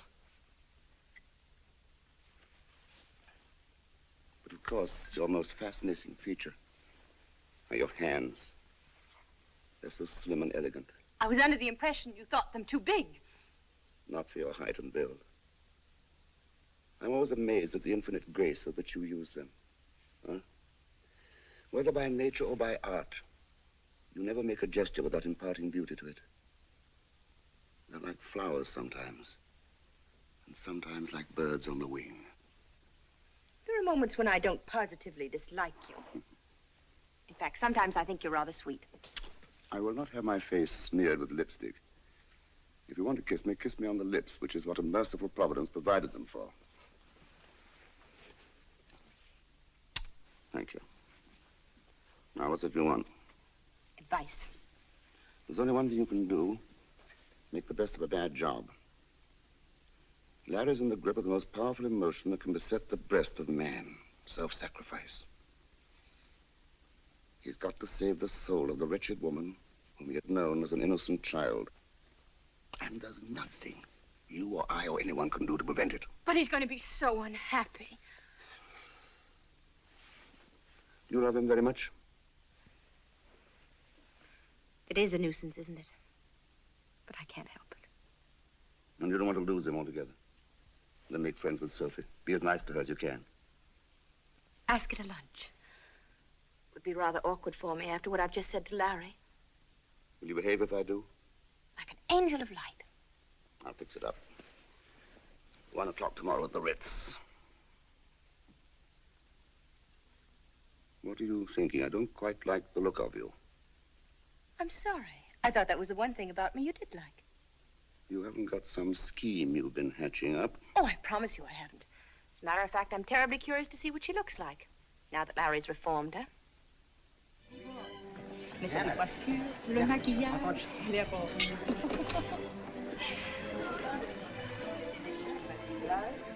Oh, there you are. Excuse me. Mr. Malm's table? In the lounge, monsieur. Thank you. Larry, you like it? You look fine. Come on. Hello, Larry. Well, Miss Keith. How do you do? It's certainly nice to see you. Hello, Sophie. Oh, hello, Isabel. Sophie, I'm so happy for you. Thank you. Hello, Larry. Hello. Here they are. Thank you for asking us. Hello, Gray. Hello, Larry. Isabel tells me you're feeling much better. Better's not the word for it. I feel great. I haven't had to take a sleeping pill since the night we went out together. I'm your press agent. If you ever hang out your shingle, let me know. I'll do that. Oh, a cocktail. No, thank you. Here. No, thanks. You don't mind if we do? Oh, no, of course not. Go right ahead. Oh, look, Uncle Elliot. He behaves exactly as if the Ritz were his private house. I'm sure he's telling them all how pleased he is they were able to accept his invitation. I'd rather not discuss it. Allons déjeuner. Isabel? That bloody woman. How do you do? It's charming to see you again. May I offer you my best wishes? I hope you'll be very happy. Thank you. The same to you. Thank you. Cocktail, Elliot? No, I would not like a cocktail. I drink nothing but Vichy. Look at her. You all know her, of course, the Princess Edna Novimele. You never think she was an American, but I knew her before she came over here from Milwaukee. And that frustrated old maid secretary of hers. If you ask me, they look like a couple of fugitives from Madame Tussauds waxworks.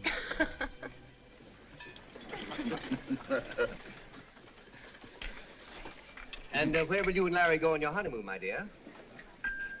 Greece, isn't it? Greece. It ought to be lovely there this time of year. Lovely. How about a liqueur, Gray? Yes, I think I will. Ah, yes, this. Sophie? No, thanks. You're very foolish, my dear. It's excellent. No, Uncle Elliot. She doesn't want it. Gray? A little glass, monsieur. Bonjour, Herbert. No, alas, it's forbidden me. My doctors won't let me touch alcohol. Tu de Perzovka, kind to monsieur no harm. Perzovka? Perzovka. I'll just have a look at the bottle. I'm sorry to hear you've been ill, Elliot. You ought to take care of yourself. Pesovka. Hmm. It can't hurt me for once. Just a drop. Hmm. 2 drops, perhaps. We used to drink it at the Radzivilles when I stayed with them for the shooting. You should have seen those Polish princes putting it away. They drink it with a tumbler and never turn a hair. I don't care whether Sophie's on the wagon or not. She must try this. It's an experience no one can miss. It's like listening to music by moonlight. I'd rather not. Isabel? I smell. That's the herbs they put in it. Oh, very good. Can we have some of this at the apartment? Certainly, I'll have a few bottles sent around. What did you say it was like, Uncle Elliot? Like listening to music by moonlight.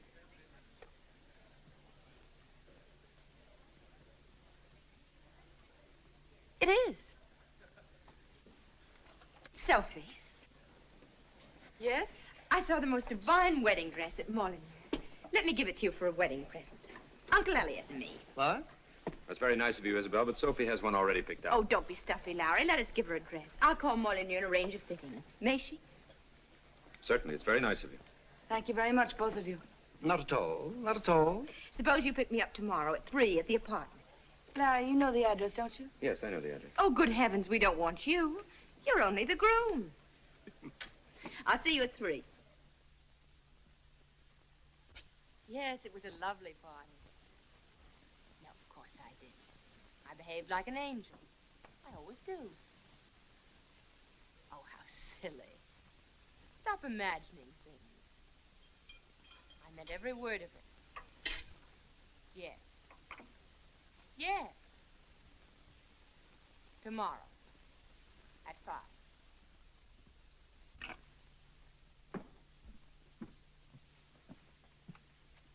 That was Somerset Maugham on the telephone. He always gives me the queerest feeling. As if he were leading other people's lives for them. But I dare say that comes of being a novelist.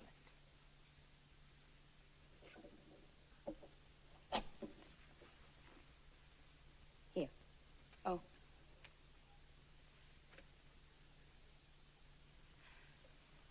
Thanks. Mr. Maugham.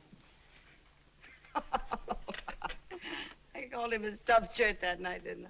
What does it matter? That's all past. You weren't yourself. Your mind was miles away when I came in. Where was it, with Larry? No, right here I was thinking. What? You always wanted Larry for yourself. I've always wanted to see him happy. You hate me for marrying him, don't you? No. I don't hate you at all. I'd hate anyone or anything that came in the way of his happiness. I'll be a good wife. I hope you will. I was before. I know you were. Sophie, don't misunderstand me. I don't. What are we getting into? Coffee? Ice? No, thanks. I'm going to have a drink. Oh, look. Uncle Elliot sent the Perzovka. The what? Don't you remember? He raved about it yesterday. Oh, yes. The Perzovka. Poor Uncle Elliot. He exaggerates about so many things, but for once he's right. I love the color. Like the green you sometimes see in the heart of a white rose. Poor Sophie.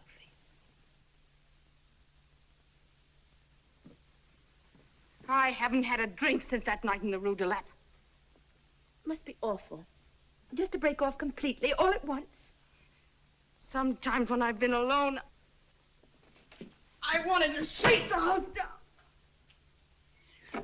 But I've quit.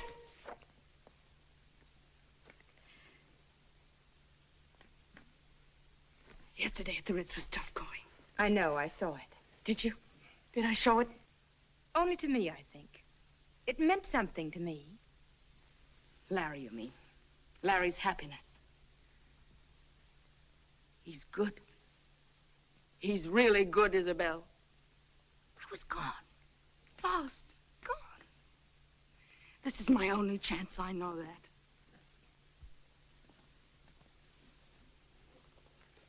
Excuse me. Is the car here? Yes, ma'am. Could we talk more? Of course, as much as you want. Will you wait for me? I've got to pick up Joan at the dentist's. I promised I would. Your baby. How old is she now? 7. Here.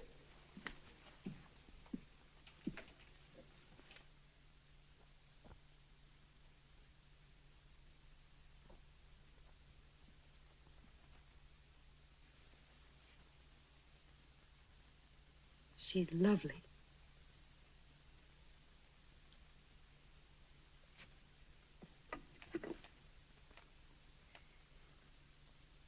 Linda would have been 9 in November. This November that's coming. Stay here.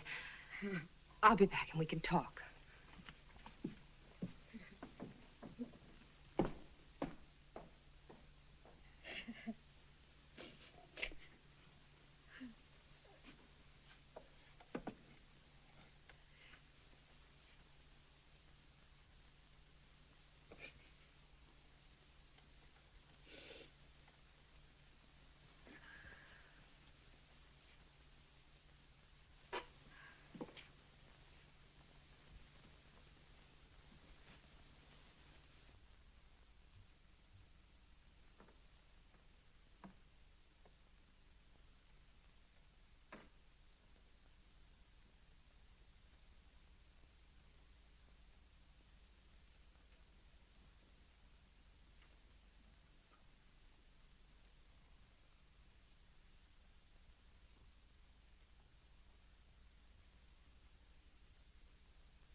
Pauvre Sophie, elle a loupé du bon fric américain, hein? Sophie, mais elle appartient à Stuttgart, qui ralligne tous de Chicago.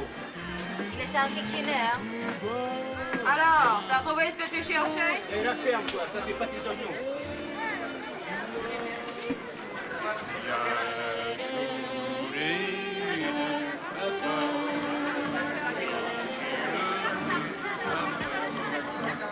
If you see Sophie MacDonald, the American, tell her I'll be back later. Tu pourrais pas parler français? Oui. Si vous voyez Sophie MacDonald, l'américaine, dites-lui que je reviendrai plus tard.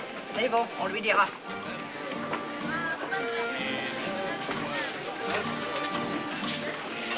Qu'est-ce que tu tâches?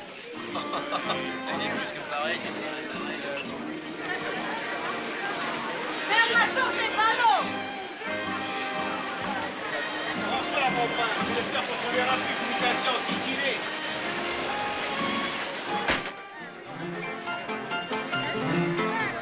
Il y en reste qui rapide.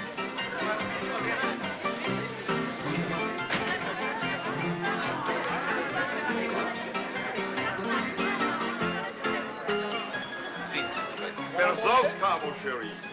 Hi, big boy. Please, passe me some Perzowska. Perzowska, mon chéri. Est-ce qu'ils boivent cela en Algérie? Pardon, monsieur. Où est cette dame à demander un persovka?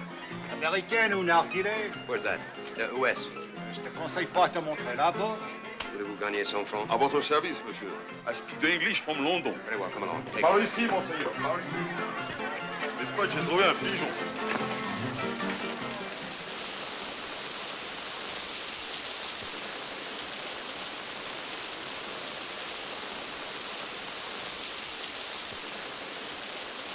It's better I do not go in, monsieur. I will wait for you there.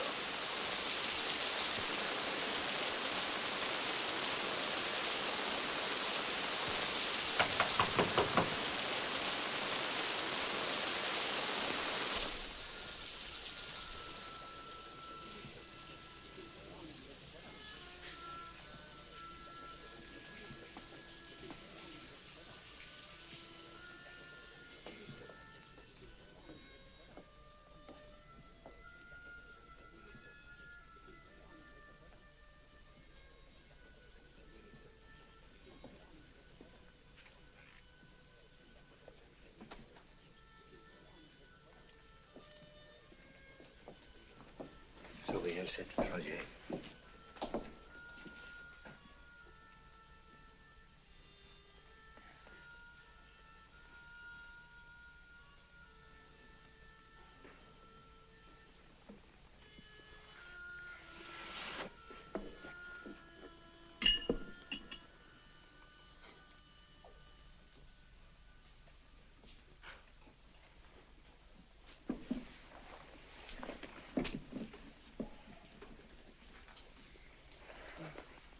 Come on, Sophie.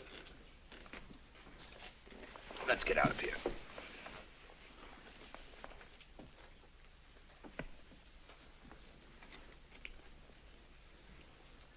Hello, Larry.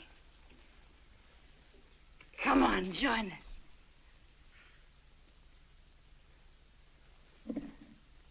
Pesovka. You must try some. It smells nice. Like listening to music by moonlight.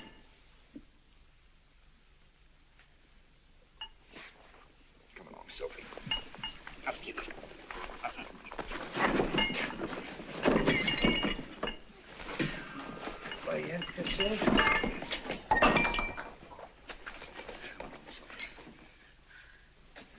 Come with me now. I'll buy you a drink someplace else. Come.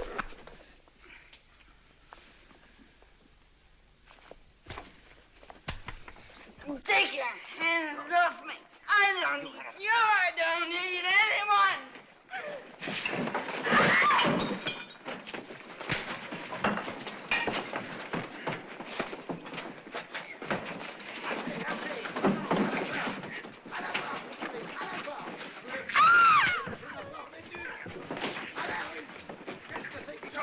Foutez-moi la paix! Laissez-moi ça! À la rue! Foutez-moi la paix! Foutez-moi la paix! Laissez-moi ça!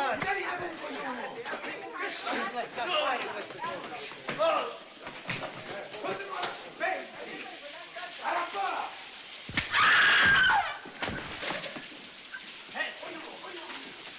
Allez, Hassan, amenez-vous par ici. Allez, viens, viens.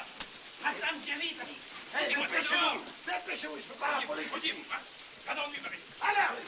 Écoutez-moi.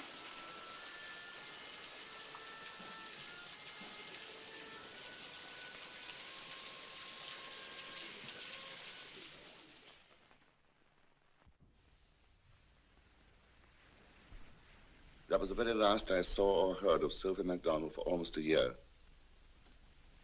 As a matter of record, it's the very last any of us knew of her. I settled down at my cottage on the Riviera near Cap Ferrat to finish my book. And then one day, the police of Tyrone sent for me. Chaleur, sainte mère. Un vieux de mer comme toi qui se plaint de la chaleur. Alors, qu'est-ce que tu me racontes? C'est un peu fort. Écoute-moi, ce n'est pas seulement la chaleur, c'est moi qui commence. Monsieur Mom. Bonjour, monsieur le commissaire. Good morning, Monsieur Maugham. I see Monsieur Maugham wears the Légion d'honneur. I have that distinction. I must apologize for being obliged to inconvenience a person of your distinction. Well, I sure nothing could make me happier than being of service to you. Now, about this. Yes, this is a very dirty business, monsieur. It appears that the woman, Sophie MacDonald, had a very evil reputation. She was brutally murdered. What? Her body was fished out of the harbor. The throat was cut from ear to ear. Dreadful. N'est-ce pas? C'est épouvantable. Alors je ne comprends pas, monsieur. How does it happen that a person of your age and respectability should be acquainted with such a character? I knew her very slightly. This volume was found in her room. If you will examine the autograph page, you will see it hardly suggest that your acquaintance with her was as slight as you claim. Mignonne, allons voir si la rose. Mignonne. My sweet, let us see if the rose... If you're suggesting I was her lover, you're mistaken. It would be no affair of mine, and without wishing to say anything offensive to you, I must add that from what I've heard of her proclivities, I should say that you were not her type. I'm prepared to take that as a compliment. Nevertheless, it is evident that you will not address a perfect stranger as my sweet. That line, Monsieur le Commissaire, is the first of a celebrated poem by Ronsard, with whose works I am certain a man of your education and culture must be familiar. Ronsard. Ronsard. Oh, Ronsard! Évidemment, tout le monde connaît Ronsard. Of course, I studied Ronsard at school, but with all the work I have to do, I must confess that line has escaped my memory. As a matter of fact, I signed this book for her years ago in Chicago. Hello, Mr. Mom. Larry, I didn't know you were here. I thought you were living in Sanary. Yeah, they sent for me. Have they told you? That is dreadful. I've just seen her at the morgue. I had to identify her for the police. Pardon, Monsieur Mom. You know this individual? I do. He's an American citizen. His name is Lawrence Darrow. And what do you know of Monsieur Lawrence Dorel? He's a student, a young man of impeccable character. Ah, impeccable, eh? And how long have you known this young man of impeccable character? Approximately 10 years. Huh? Have any arrangements been made to bury her?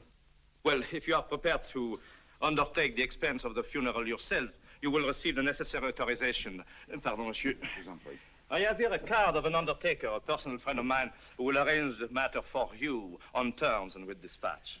You are a marvel of efficiency, Monsieur le Commissaire. You flatter me beaucoup, Monsieur Mom. May I see where she lived? You have not seen that room before? No, I have not. Well, en ce cas, messieurs, suivez-moi.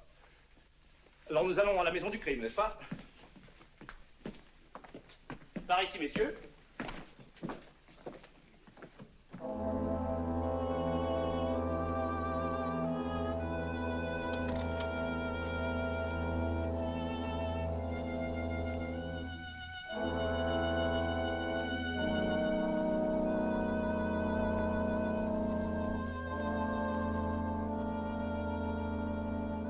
Look.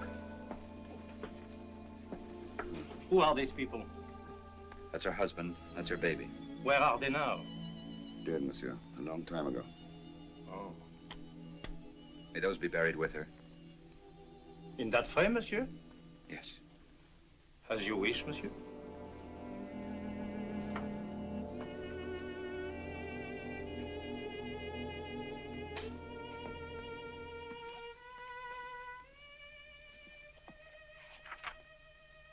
This is the ode of Keats that I read to her when she was a very little girl. I remember you mentioned it that night in the car on the way from the Rue de Lep. It's something I've always remembered her by. The day is gone and all its sweets are gone. Sweet voice, sweet lips, soft hand and softer breast. Warm breath, light whisper, tender semitone. Bright eyes, accomplished shape and languorous waist. Faded the flower and all its budded charms. Faded the sight of beauty from my eyes. Faded the shape of beauty from my arms. Faded the voice, warmth, whiteness, paradise. Vanished unseasonably at shut of eve.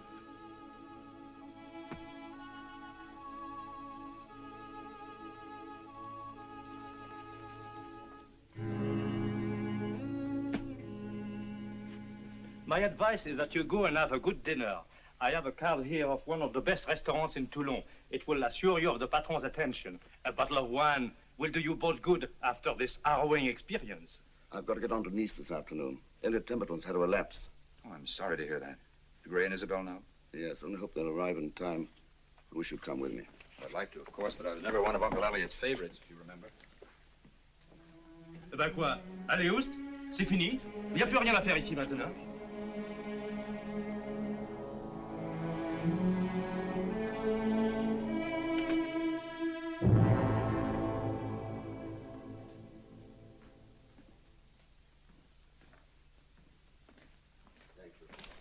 Good afternoon, Joseph. Good afternoon.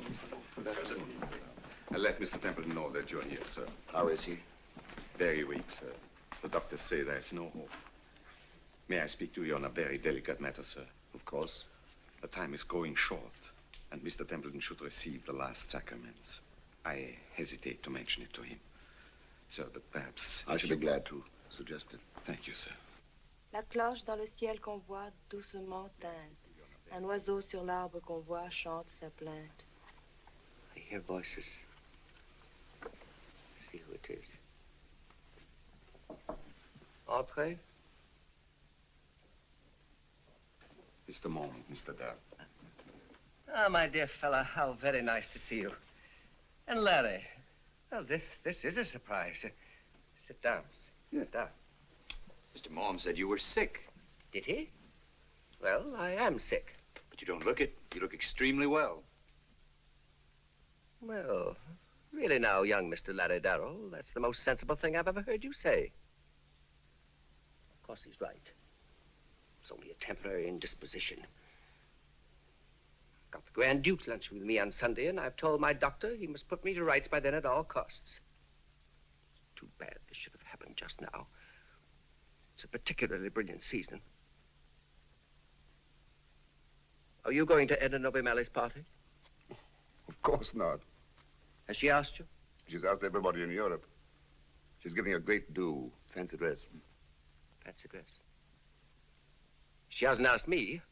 It's a deliberate insult. Oh, don't be ridiculous. Why should she want to insult you? It's just an oversight. I'm not a man that people overlook. But perhaps she doesn't know you're in the south of France. Don't be ridiculous, Larry. Everybody knows I'm in the south of France. It's going to be the best party of the season. If I was on my deathbed, I'd go to it. Never mind, old boy. It may rain the night of the party. That'll ruin it. I never thought of that. I'll pray for rain as I've never prayed before. The old witch. She'd never have got anywhere if it hadn't been for me. Now, she doesn't invite me to the greatest party of her career. Fireworks, my dear fellow. There are going to be fireworks. So unkind. I hate them. I hate them all. They've eaten my food and drunk my wine. I've run their errands for them. I've made their parties for them. What have I got out of it? Nothing. Now that I'm old and sick, they have no use for me. They don't care whether I live or die. Not one of them. Oh, it's so cruel. I wish I'd never left America.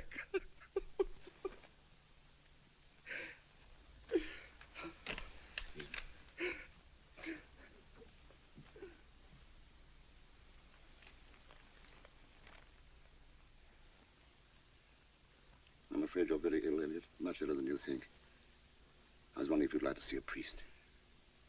Do you mean to say I'm going to die? Oh, I hope not, but it's as well to be on the safe side. I understand. Don't be upset, my dear fella. Noblesse oblige, you know.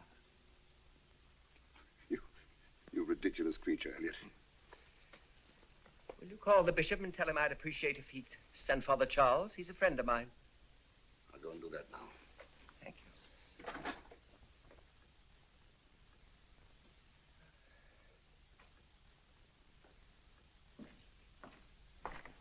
Well, may I borrow your car for a few moments? Of course. I thought I'd run over to Princess Nova Malley's house.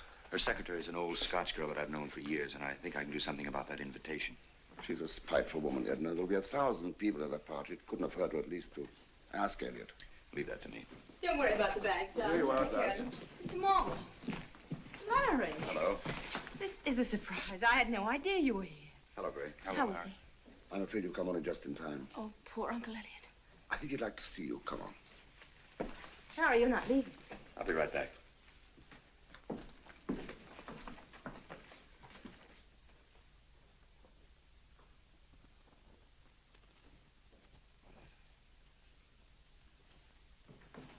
Bonjour, mademoiselle. Ah, bonjour, madame. Donnez-moi votre manteau. Oh, merci.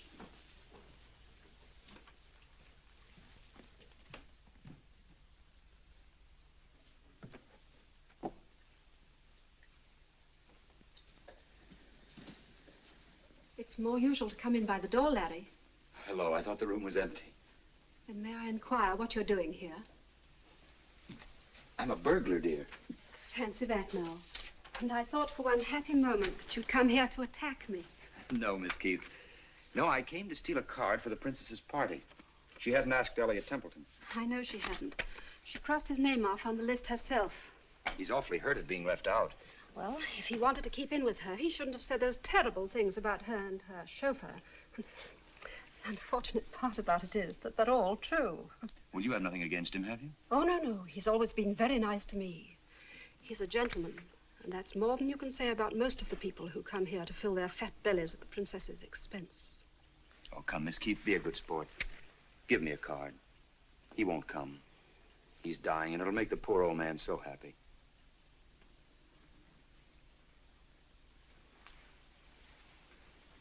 The cards are on the desk. I am going to look out of the window to observe the beauty of the prospect. And what happens when my back is turned, neither God nor man can hold me responsible for. By yon bonny banks and by yon bonny braes, where the sun shines bright on Loch Lomond, where me and my true love were ever Thank you, Miss Keith. together. On the bonny, bonny banks of Loch Lomond.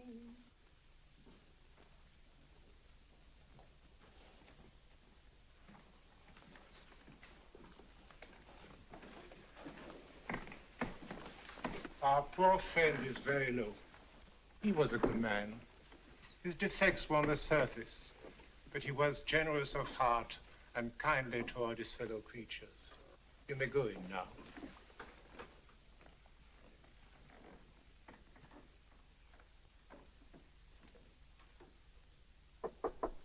Okay.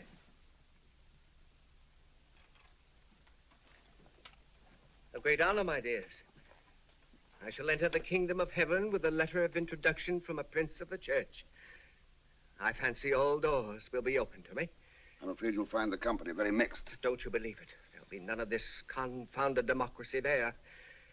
I shall pick and choose my company as I always have. No. Please don't draw the curtains. I always love this time of afternoon. Why don't you have a drink, my dear fella? You always have a drink this time of day. I have had it, thank you. Have you? Isabel, if you're going to make a scene, you will have to leave the room. I'm a rich man in my way, and I've left you everything I have. Oh, Uncle Elliot. Now, Gray, come here. I understand you have a job in Prospect. Yes, a roommate of mine in college has offered me a job in his business. My idea is to go back and see if I can raise enough money to start up my father's firm again. It's still in receiver's hands. Splendid.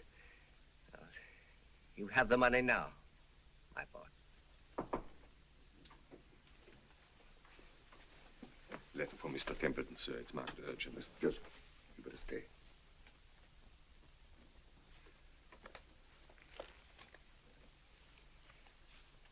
Elliot. What is it? For you. Open it. What is it? It's a card for Edmund Novabali's party.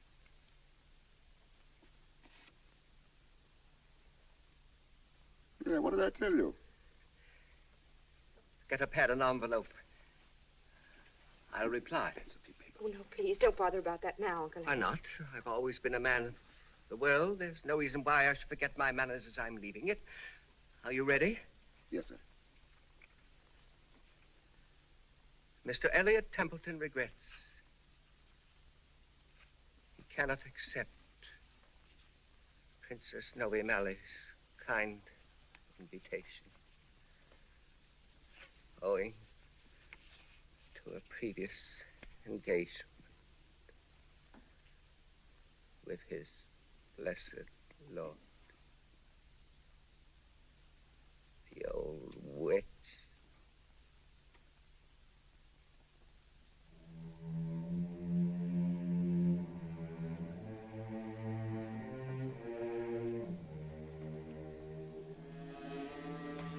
Pardon, madame, but Mr. Darrell wishes to know if the chauffeur might drive him to the station.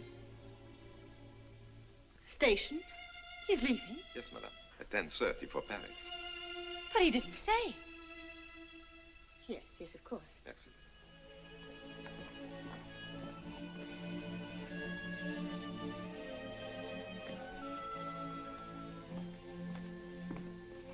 Leaving. He's going to America. Oh, really? How wonderful. He's going to work his way back on a tramp steamer.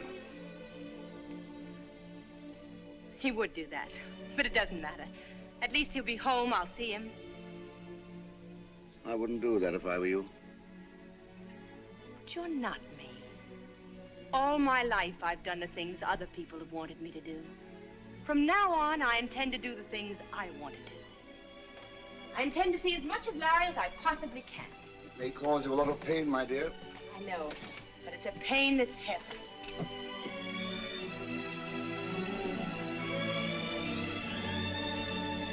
Oh, Joseph, tell Marcel not to bother about the rolls. I'll drive you to the station, Larry. I'll get the roadster. Fine, thank you. You're on your way again. Yes. Sorry I can't stay for the funeral. I have to catch a boat. So you're going back to America at last. That's right. And what are you going to do? I thought I might take a job in a factory or a garage. I've always liked machinery, and besides, when I'm washing a car or tinkering with a carburetor, my mind's free, and at the same time, I feel I'm accomplishing something. And after that? I don't know. I might buy a taxi. A taxi?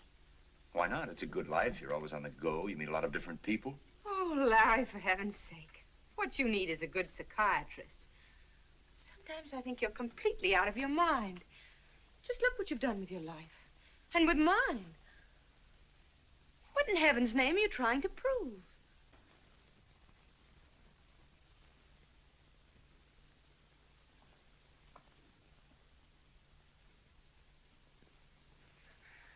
I'd hope you'd come back to the States with us.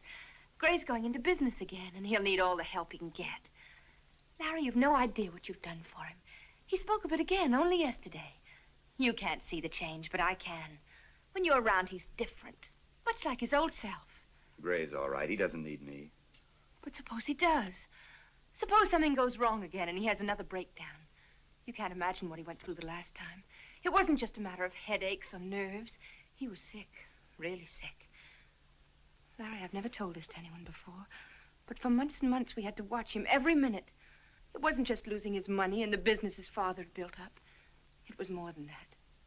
He blamed himself for all the things that happened to those little people who trusted him with their savings. I honestly believe that if it hadn't been for the children, he'd have killed himself. Well, there's nothing so surprising about that, Isabel. I don't suppose there's a man or woman living today who hasn't felt that way at least once in their lives. The wonderful thing about life is that most of us get a second chance. I got a second chance. Right at the moment when I thought there was nothing in the world worthwhile living for. Do you know what it means to see another man give up his life for you? Do you? Have you ever thought what it is to walk the streets at night knowing that you're walking in another man's shoes? That someone deliberately died so that you might go on living? Listen. Do you remember that night in Chicago when we talked at the country club? I told you then that I didn't think I'd ever find myself. Well, I haven't yet. Completely. I found some of the things that I was looking for, and someday I may find them all, but in any event, I'm going to keep right on looking. It isn't easy and it isn't fun. I've known moments of futility and frustration. But that's all past now. Past and done. I know what lies ahead. I know where I'm going. And Gray, in his own way, can do the same thing because this is his second chance. And I know he'll come through. All right, suppose he does. And what about me? Doesn't it mean anything to you that I love you? That I've never loved anybody else but you? That my children might have been your children? That... Oh, why didn't I marry you when I had the chance? I could have. You know I could have. That last night in Paris, you were ready enough to give up all this foolishness for me. If I just had brains enough, I could have saved you. But no, I threw you out. I thought I was being so noble, remember? Look at me, Larry. You know you love me. You know that you've always wanted me. Say it's true. Say you know it's true. Oh, Larry, I love you. I love you. Promise you'll come back with us. Promise you will.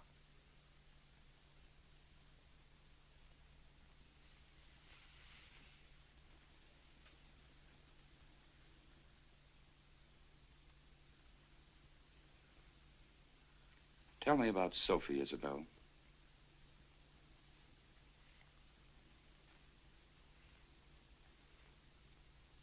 Sophie? What about Sophie? That afternoon she came to your apartment. Did she have anything to drink? Yes. Berzovka? How did you know? Isn't it strange that she should have asked for such an unfamiliar liqueur? She didn't ask for anything. She just helped herself. I had to leave to pick up my daughter at the dentist's. And when I returned, Sophie was gone and the bottle was empty. When you found Sophie gone and the bottle empty, weren't you surprised? I thought she got tired of waiting. When I noticed the bottle was empty, I thought the butler had drunk it. I very nearly spoke to him about it. You never were a very good liar, Isabel. You don't believe me. Not for a moment. Then don't.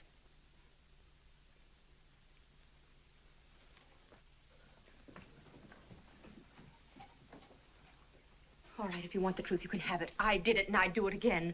I was determined to stop at nothing to prevent her marrying you. Nobody else would do a thing. They didn't care. I did. Oh, Larry, you men are such fools. I knew that sooner or later she'd break down and stuck out a mile. You saw how jittery she was at the Ritz. I knew she'd give her soul for a drink. The idea came to me when Uncle Elliot made such a fuss about the stuff.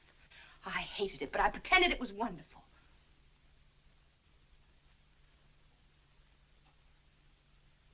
I knew if she had a chance, she'd never resist. That's why I offered to give her a wedding dress. I made up my mind that if I found Sophie had not touched the bottle, I'd make the best of things and try to be friends with her. That's true, I swear it. But when I came back and saw the bottle was empty, I knew I'd been right all along.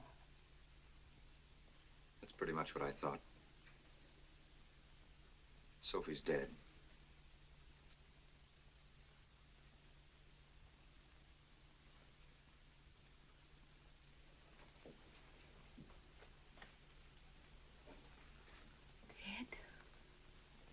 Her body was found in the harbor at Toulon. She'd been murdered. Oh, how horrible. Do they know who did it? No. But I do.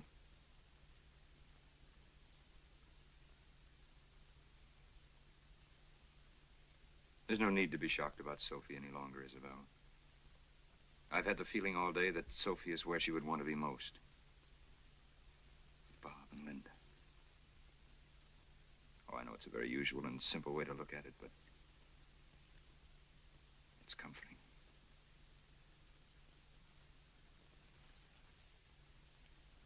Goodbye, Isabel.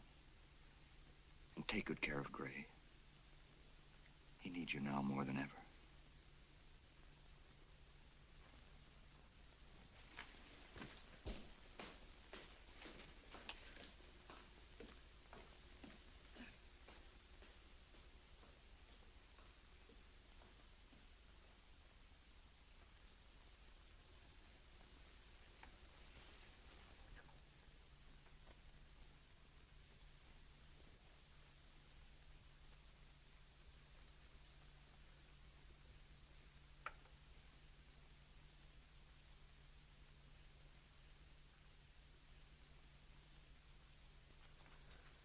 He's gone.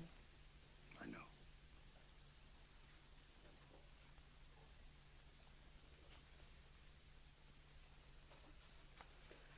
I've lost him.